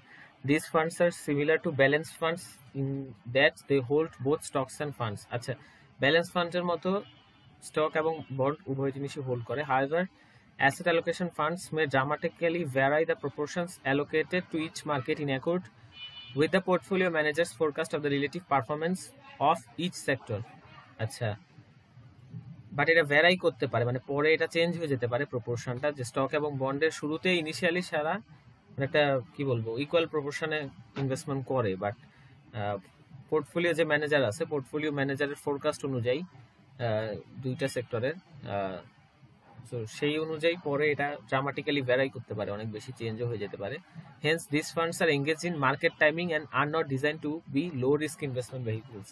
ঠিক আছে, মার্কেট টাইমিং এর উপর বেসিস করে আর কি ফান্ডগুলো ডিজাইন করা হয় আর কি, যে কখন ওই বেসিসে আর কি চেঞ্জ হয় আর কি পোর্টফোলিও কম্পোজিশনটা, and are not design to be low risk investment. এর কারণে এটা মানে রিস্ক আছে, তো লো রিস্ক ইনভেস্টমেন্ট হিসেবে তুমি বলতে পারো না, ঠিক আছে। আমি এটুকু বুঝছি, এটুকু বুঝাইলাম, এটা নিয়ে অত ডিটেলসে বললাম না। ইন্ডেক্স ফান্ড, আচ্ছা কিরে তো যায় না কেন?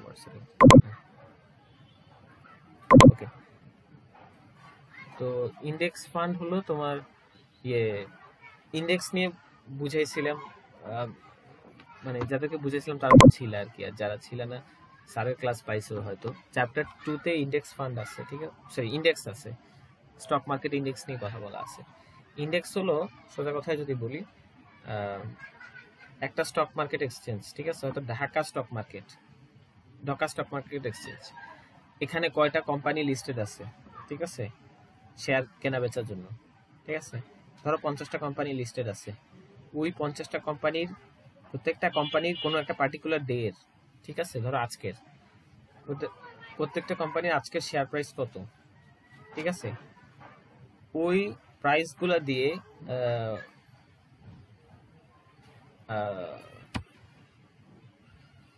ইন্ডেক্স বের করা হয়, ঠিক আছে।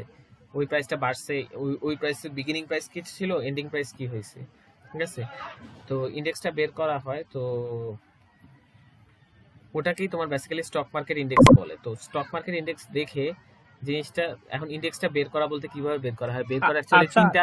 হ্যাঁ হ্যাঁ বলো। ইন্ডেক্সটা বোঝানোর জন্য ওই যে পার্টিকুলার একটা বক্স আছে, যে বক্সটা মানে ডিসকাস করছিল আমারে দেখাইছিল, ওই বক্সটা দেখাইলে বেশি ইজিলি বোঝা যায় না? হ্যাঁ আমি দেখাচ্ছি, সমস্যা নেই, এখন কথা বলতেছি।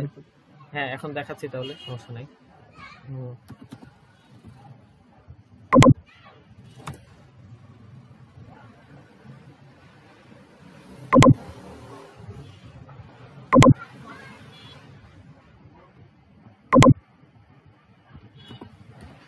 স্যার ক্লাসে বুঝাইছে যে তুমি কি ছিলা, স্যার কিন্তু এক্সেল ফাইলটাতে বুঝাইছে, এর কারণে আমি তোমাকে ফার্স্ট এন্ড সেকেন্ড মেথডটা বুঝাইতে পারছি, সেকেন্ড থার্ড মেথডটা বুঝাইতে পারিনি, কারণ স্লাইড যে বানাইছে একটা স্লাইড কম বানাইছে, একটা স্লাইড কম বানাইছে নিশ্চয়ই, কারণ ওখানে প্রত্যেকটার ওয়েট কত হবে ওই জিনিসটা কিন্তু দেয়নি, ঠিক আছে। এখানে পাওয়া যাবে, দাঁড়া এটা কোন জানি 7, এটাতে না আরেকটা আছে, ওইটাতে পাওয়া যাবে না, চেক করে দেখি, দাঁড়াও, এটা না হলে আরেকটা ফোল্ডার আছে ওটাতে পাওয়া যাবে, এটা না খুব সম্ভবত, ও না এটাই, এই যে এক্সেল আছে, এটা হলো এক্সেল, দাঁড়াও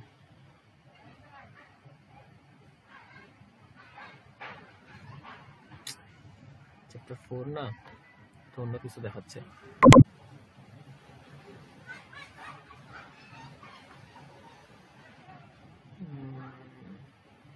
ও না 4 তো না, 4 এর এক্সেলে কেন গেছি, তো চ্যাপ্টার 2,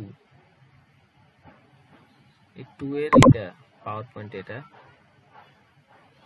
2 এর এক্সেল তো দেখছিলাম মনে হয়। আচ্ছা আপাতত এটা বুঝাই, এক্সেলটা আমি পরে বের করবো, আরেকটা ফোল্ডার আছে ওটা বের করলে পাওয়া যাবে, হয়তো দেখতে হবে।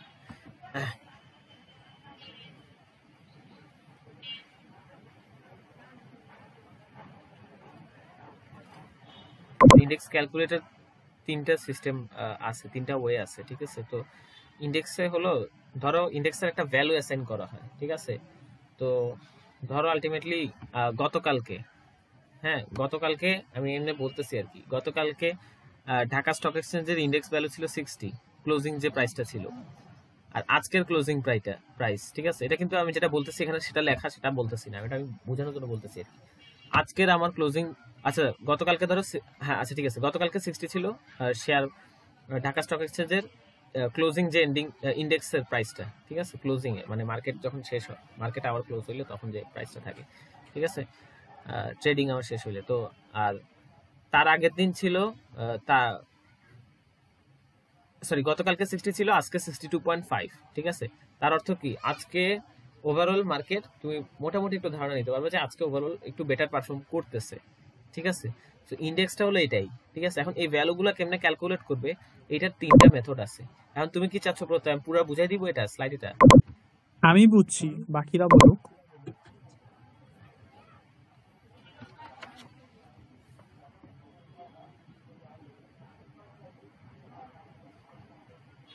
ইন্ডেক্সটা কেমনে ক্যালকুলেট হয় এটা যদি মানে বুঝা থাকে তাইলে আর আই গেস বুঝানোর দরকার নাই, কারণ এটা বুঝাইতে মোটামুটি একটু টাইম তো লাগবে।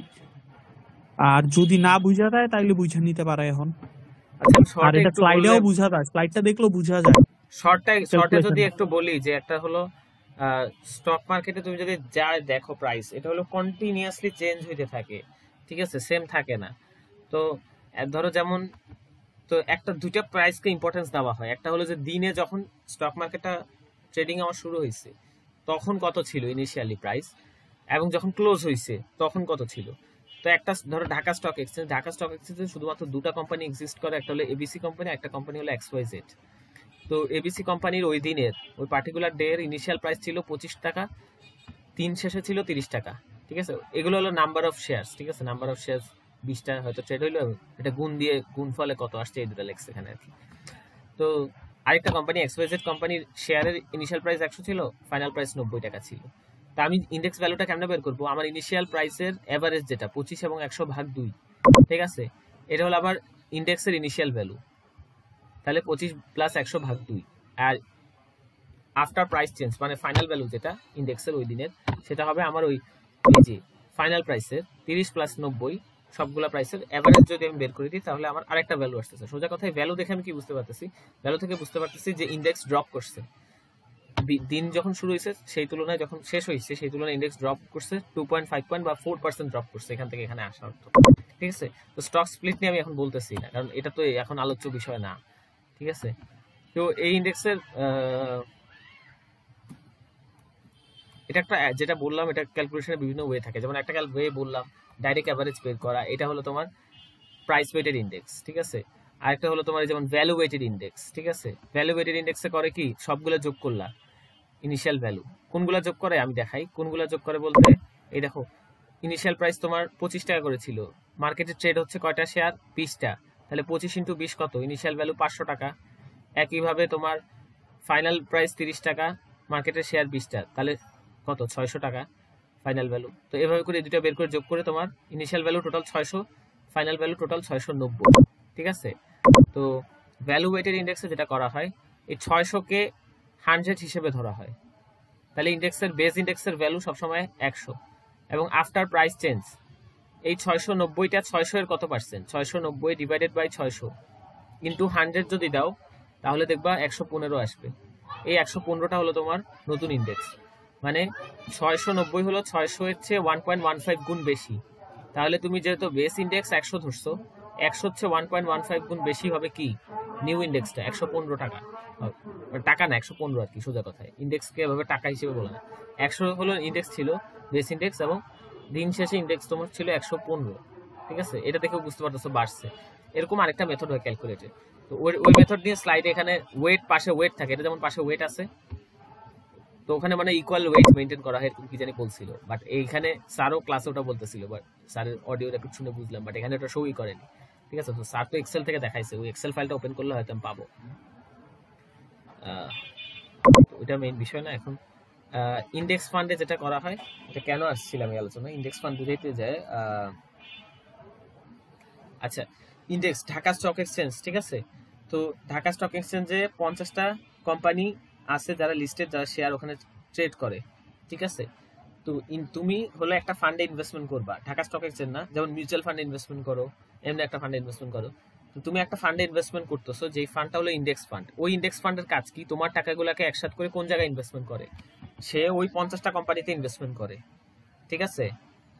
যতগুলো কোম্পানি ওই ওখানে লিস্টেড, অথবা ধরো টপ 20টা কোম্পানিতে ইনভেস্টমেন্ট করলো, ঠিক আছে। এই দুই রকমের যে কোনো একটা হয়, সবগুলো কোম্পানি অথবা টপ 20টা কোম্পানিতে ইনভেস্টমেন্ট করলো, ওই 50টা কোম্পানি আছে লিস্টেড, ওর মধ্যে টপ 20টা কোম্পানিতে। তো এই ইন্ডেক্স ফান্ডটার ফলে তোমার যেটা হচ্ছে, এটা তোমার যে ইন্ডেক্সটার ফান্ডের, এটা তোমার কিন্তু ফার্স্ট অফ অল এটা অনেক বেশি ডাইভার্সিফাইড, অনেক টাইপের ইয়েতে ইনভেস্টমেন্ট করা হইতেছে। সেকেন্ড হলো ডাইভার্সিফাইড, এবং এটা কিন্তু দেখো, the fund buy shares in securities included in a particular index.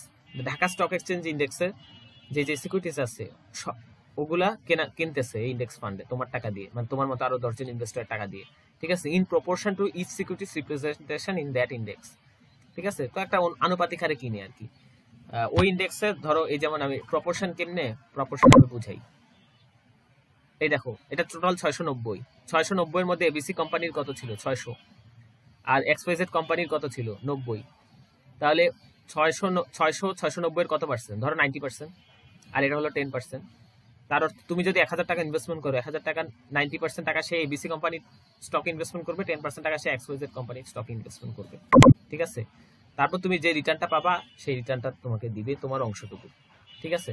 তাহলে এটা হলো ইন্ডেক্স ফান্ড, যেটা ওরা কি ব্রড মার্কেট ইন্ডেক্স, যেটা ওই মার্কেটের ইন্ডেক্স অনুযায়ী তাদের পারফরমেন্সটা ম্যাচ করার চেষ্টা করে, এভাবে এই জিনিসটাকে করে। কারণ তারা যেহেতু ওভাবে আনুপাতিক হারে করছে, ইনভেস্টমেন্ট করছে, তাদের যে পারফরমেন্সটা, তারা যে রিটার্নটা পাবে ওইটাও ইন্ডেক্সের মতোই আসবে, ঠিক আছে। তো এটার একটা সুবিধা হলো যে তুমি অনেক ডাইভার্সিফাইড পোর্টফোলিও পাচ্ছ ইন্ডেক্স ফান্ডে। এটা হলো তোমার বেসিক্যালি ইন্ডেক্স ফান্ড, ঠিক আছে।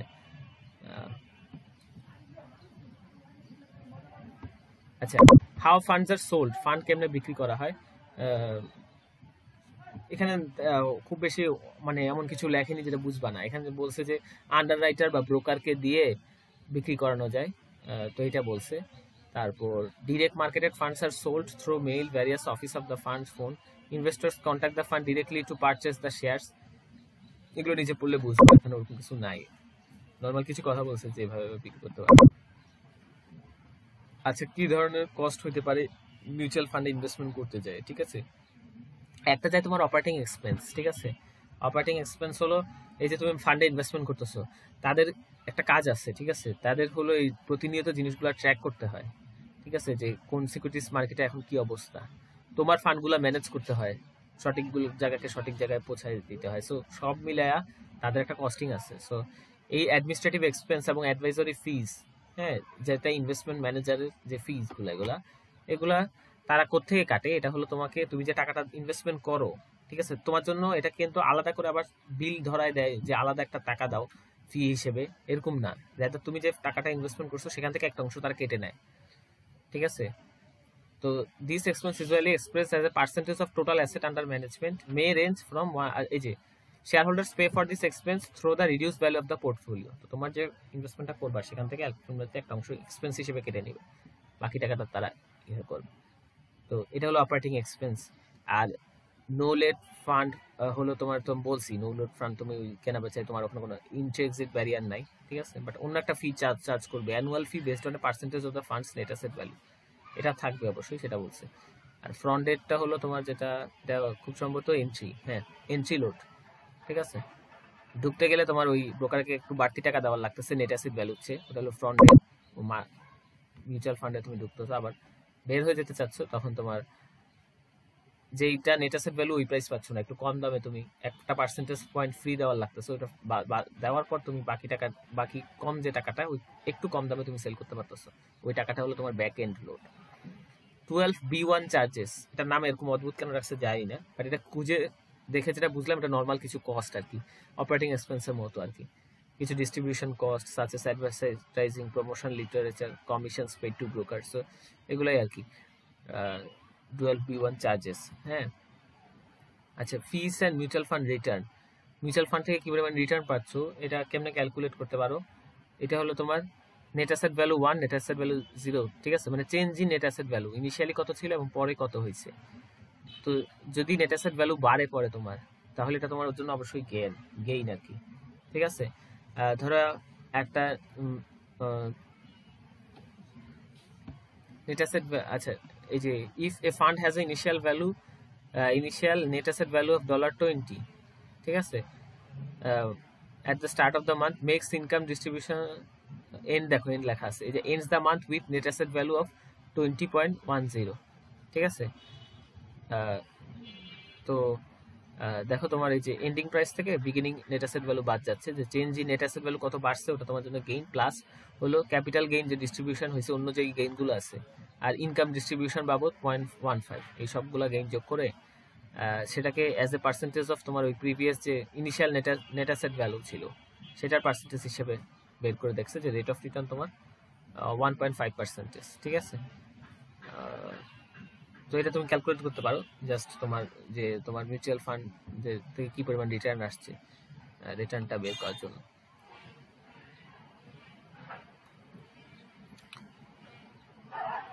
আচ্ছা এটা একটু ভালো করে বুঝাইতে পারতো, বাট উনি ভালো করে বুঝায়নি।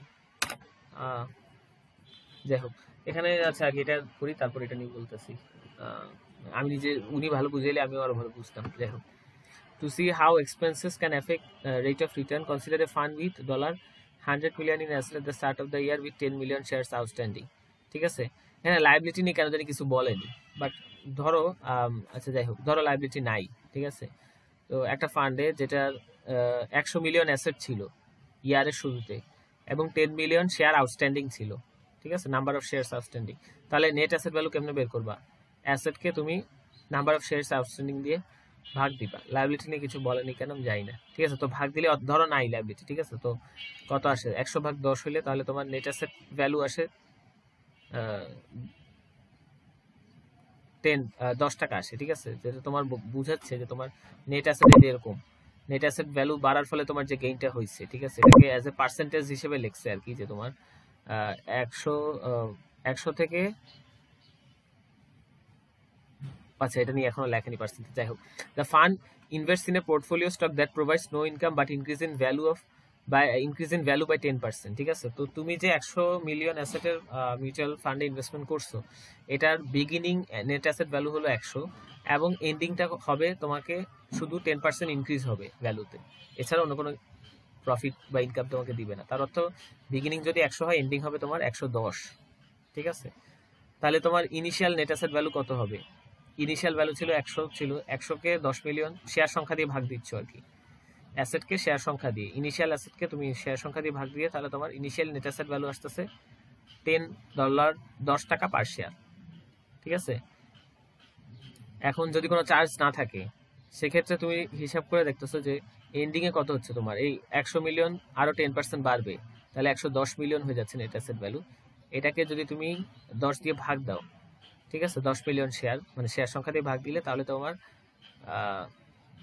শেয়ার যে প্রাইসটা আর কি, নেট অ্যাসেট ভ্যালু, সেটা তোমার হচ্ছে $11 হয়ে যাচ্ছে, 10 টাকা থেকে 11 টাকা হচ্ছে, ঠিক আছে।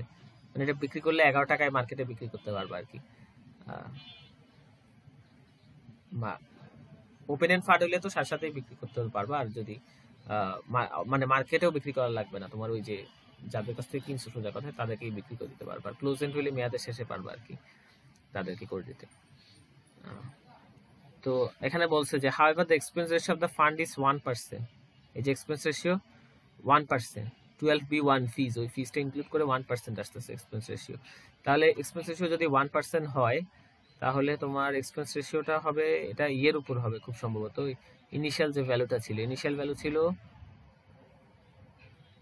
নাকি কিছু, হ্যাঁ ঠিক আছে, 100 মিলিয়নের 10%, 1% হলো 1, তাহলে 110 হলো এখনকার ভ্যালু, ঠিক আছে। 110 থেকে 1 বাদ দিলে 109 মিলিয়ন থাকতেছে তোমার। তাহলে 109 মিলিয়নকে তুমি যদি $10 পার শেয়ার দিয়ে ভাগ দাও, $10.90 আসতেছে, ঠিক আছে। এখানে সব ব্যাখ্যা করে দিচ্ছে, আমি জাস্ট স্পেলিং করতেছি আর কি। তাহলে তোমার রেট অফ রিটার্ন হিসাব করে দেখছে যে 10 টাকা থেকে, দেখো তোমার 10 টাকা পার শেয়ার ছিল নেট অ্যাসেট ভ্যালু, এবং নেট অ্যাসেট ভ্যালু বাড়ছে, বেড়ে 10.90 হয়েছে, ঠিক আছে। তো তুমি এখানে আমি রেট অফ রিটার্ন বের করা শিখাইছি, এখানে আমি সাথে কি যোগ করছি, ইনকাম এবং ক্যাপিটাল গেইন ডিস্ট্রিবিউশন যদি থাকে, কিন্তু এই ধরনের কিছু এখানে নাই, এই প্রবলেমটা দিছে। শুধু এতটুকু আছে, ending net asset value, beginning net asset value divided by number of shares, তাহলে ওটা দিয়ে করলে আমরা রেট অফ রিটার্ন পাবো, ঠিক আছে। তো এন্ডিং হলো আমার 110, বিগিনিং ছিল 100, ঠিক আছে। তো এটাকে আমার ভাগ যাবে 10 দিয়ে, কিন্তু এখানে একটা বিষয় আছে, যেটা আসবে সেখান থেকে ওরা ইয়ে বাদ দিছে, ওই যে 1% যেটা ইয়ে এক্সপেন্স আছে, ঠিক আছে, এক্সপেন্স রেশিওটা ওটা বাদ দিয়ে তোমার আসছে $10.90, ঠিক আছে। তো এই 1%টা বিগিনিং এর উপর ধরা হবে আর কি। তো সোজা কথায় তোমার রিটার্নটা আসতেছে 9%, ঠিক আছে। NAV 10.90 হয়েছে, মানে NAV এর হলো এন্ডিং NAV, ঠিক আছে, পার শেয়ারে যদি হিসাব করো। যাই হোক, রিটার্ন তোমার সোজা কথায় 9% আসছে, ঠিক আছে। এটা কি বুঝছো? না বুঝলে বলিও যে কোন পার্ট বুঝোনি, কেউ যদি না বুঝে থাকো, প্রত্যয় মনে হয় বুঝছে পুরাটা। আচ্ছা কেউ কিছু বলতেছো, আমি ধরে নিলাম বুঝছো। এইটা এই যে এই পার্টটা স্যার অত ক্লিয়ারলি বোঝায়নি, ঠিক আছে। তো এখানে 3 ধরনের ফান্ডের কথা বলছে, তো আমিও তো ক্লিয়ারলি বুঝাতে পারবো না, যাই হোক। Fund A, fund B, fund C এদের ইনিশিয়াল ইনভেস্টমেন্ট দিয়ে রাখছে, ঠিক আছে। তো fund A is a no load with 25% expense ratio.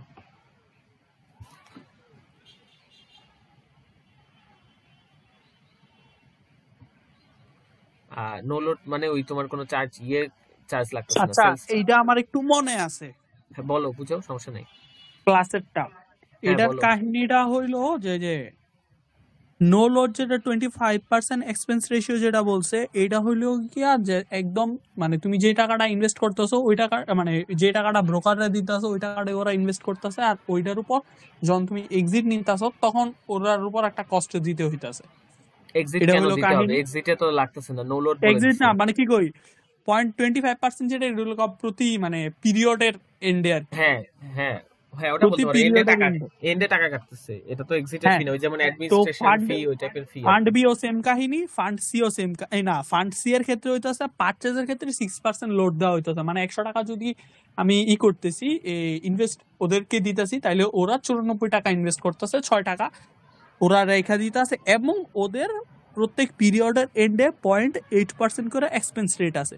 তো এটা সাবজেক্টে দেখাইছিল যে হ্যাঁ প্রত্যেকটা এটা, কইরা যে কোনটা ওই যে মানে এখানে 1 লোড, বছর বা টোটাল হ্যাঁ হ্যাঁ বছর শেষে বা ওই নির্দিষ্ট একটা লং পিরিয়ড শেষে কার কত টাকা আইতাছে। আপাত দৃষ্টিতে খালি চয় মনে হইতাছে যে ফান্ড সি থেকে কষ্ট অনেক বেশি, কিন্তু টেকনিক্যালি দেখা গেছে যে ফান্ড এ আর বি এর কষ্ট অনেক বেশি সি এর থেকে। হ্যাঁ এইটা ফান্ড এর কেন কস্ট বেশি? ফান্ড এর তো লোড নাই, তার উপর এক্সপেন্স রেশিও দেখো, এক্সপেন্স রেশিও কিন্তু সবগুলার চেয়ে কম, তাহলে ফান্ড ওইটার এর কেন কস্ট বেশি হবে? ম্যাথটা করলে আচ্ছা ম্যাথটা তো উপরেই দেয়া তারাও। হ্যাঁ কই পাইছো ম্যাথ? স্লাইডে তো নাই। আরে ওই উপরে যেটা দিছে ওইটাই ম্যাথ, উপরেরটা, মানে ওইটাই উপরেরটা আমি আনসার বলি আর কি। উপরে, আচ্ছা যাই হোক, উপরে যেটা বোঝা যাচ্ছে যে এদের তো কোনো লোড ফি নাই, এর কারণে এদের ইনিশিয়াল ইনভেস্টমেন্ট 10,000ই থাকবে, আর এটাতে যেহেতু 6% লোড নিচ্ছে, তাহলে ওই যে 6% কেটে তোমার 9,400 ইনিশিয়াল আচ্ছা ইনভেস্টমেন্ট আচ্ছা কমে হ্যাঁ, যাচ্ছে। এবার ভালো কথা, আমি যেটা ভুল বলছিলাম আর কি, ফান্ড এ আচ্ছা ফান্ড বি আর সি এর মধ্যে সি বেটার। হ্যাঁ ওটা তো আমি মানি, কিন্তু এ কেমনে সবচেয়ে খারাপ, মানে এ কেমনে সি এর চেয়ে খারাপ হয় সেটা বুঝতেছি না। না না এসি আচ্ছা খারাপ না, কারণ দেখো তুমি প্রত্যেকটাই তো বেশি না, এসি এতে আচ্ছা তুমি খারাপ দেখো না। না, এ দেখো এই যে ওই উপরের চার্ট বাদ দাও, নিচের 3টা পয়েন্ট দেখলে দেখো এর কিন্তু তিনটার তুলনায় এক্সপেন্স রেশিও সবচেয়ে কম, আবার এর কোনো লোডও নাই, তাহলে স্বাভাবিকভাবে এর হওয়ার কথা সবচেয়ে কম। হ্যাঁ হ্যাঁ, এই কারণে এর এক্সপেন্স কম দেখে এর ইনিশিয়াল যে ইনভেস্টমেন্ট আছে ওই যে ইয়ার এন্ডের ইনভেস্টমেন্টটা ওর সবচেয়ে বেশি। হ্যাঁ এরগুলা বেশি, এই যে এরগুলা বেশি, বিরা একটু কম, সির আরো কম।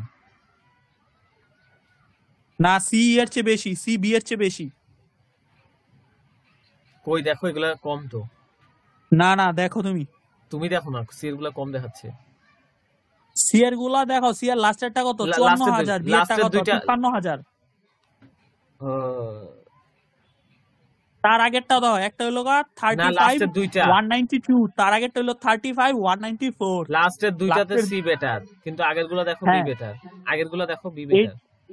আগের গুলা বেটার, কিন্তু তুমি যখন অনেক লং টার্মে চিন্তা করতেছো তখন ওটা মানে সিনারিও চেঞ্জ হয়ে যায়। এটার কারণ হইলো ইনিশিয়াল যে কস্ট ওরা নিতেছে 0.6%, ওইটা তোমার মানে হয়ে যেতেছে কি বলে পুরা বেশি ইয়ারের কারণে ওটা ডাইলুট হয়ে কম করতেছে। উচিত ছিল না একটু ম্যাথ ট্যাথ করে দেখাই দেওয়া, একটু ক্লিয়ারলি বোঝানো যে এখানে স্যার এটা মুখস্থ বই লাগেছে।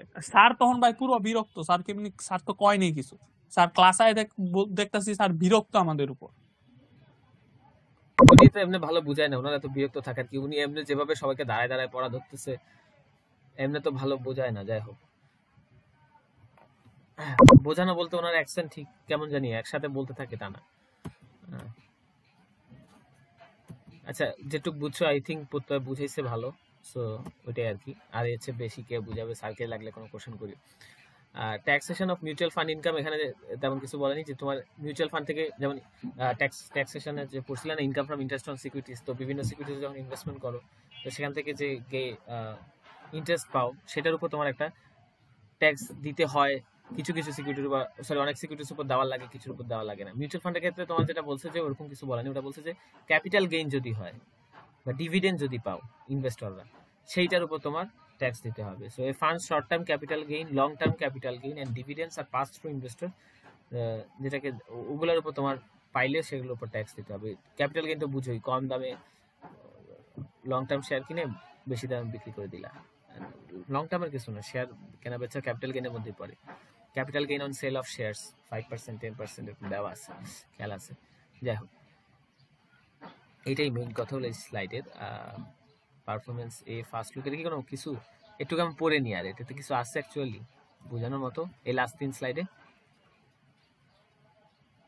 প্রত্যয় মনে হয় কিছু আছে, আমি অ্যাকচুয়ালি পড়ে নিই, কি দেখে মনে হয়েছে আনইম্পর্টেন্ট কিছু, এখানে আর পড়ে নিই। কোনটার কথা বলতেছো আমি একটু শুনি নি। লাস্ট 3টা স্লাইড 24, 25, 26, এই যে মনে হচ্ছে এখানে এরকম বোঝানোর মতো কিছু আছে বা পড়ার মতো খুব বেশি কিছু আছে, আমি তো বুঝতেছি না। না না, ওইটা হইলো আসলে মার্কেট কেমনে বিহেভ করে বা প্যাটার্ন গুলা দেখা যায়, ওই ফোরকাস্ট করে, ওই রিলেটেড ঘুই চুই আলাপ। হ্যাঁ, ওই যে উল্টাপাল্টা যে মানে আলতোপালতা জিনিসই মনে হয়েছে। সো আমি মনে হয় সব বুঝাইছি এক্সচেঞ্জ ট্রেডেড ফান্ড বাদে, এটা একটু কম বুঝছি। যেটা লেখছি কিছু জিনিস মানে কম বুঝছি। আচ্ছা, 26 তার যে অনলাইনে ম্যাথটা করাইলো, ঠিক আছে, উনি ওইটা করতে ভরসা পাইতেছে না, অনলাইনে ম্যাথ করাইতে ভরসা পাইতেছে না, কিন্তু উনি মানে পোলামানের উপর ম্যাথ ছেড়ে দিতে ভরসা পাইতেছে। এই জিনিসটা কেমন হয়ে গেল না লজিকটা?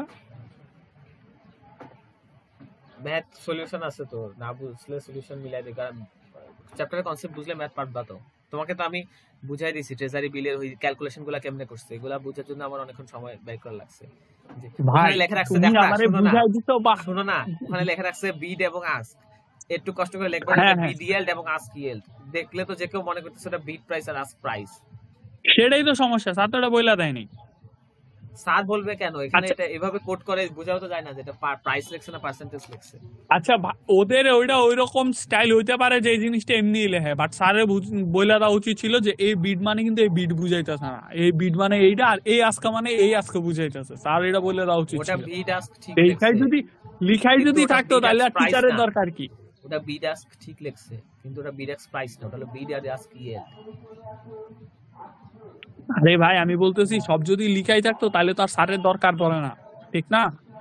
রিডিং করে তো বুঝার মতো ক্যাপাবিলিটি সবারই আছে এখানে।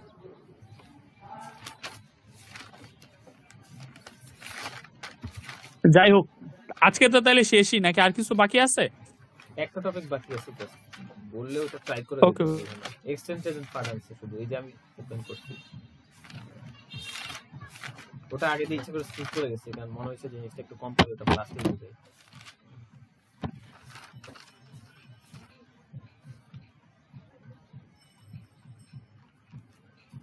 একটু লিখছিলাম কোথায় জানি হালকা,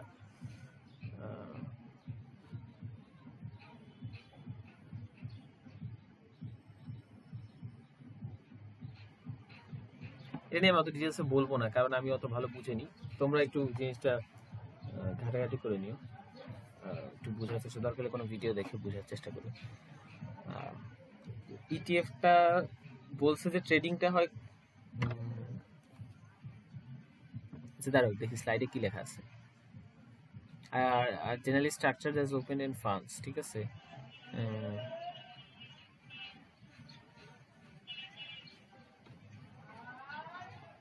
একটা জিনিস ইয়েতে শুনছি যে এক্সচেঞ্জ ট্রেডেড ফান্ডসটা হলো তোমার শেয়ারের মতো কেনা বেচা হয় আর কি, ঠিক আছে। যেটা হলো তোমার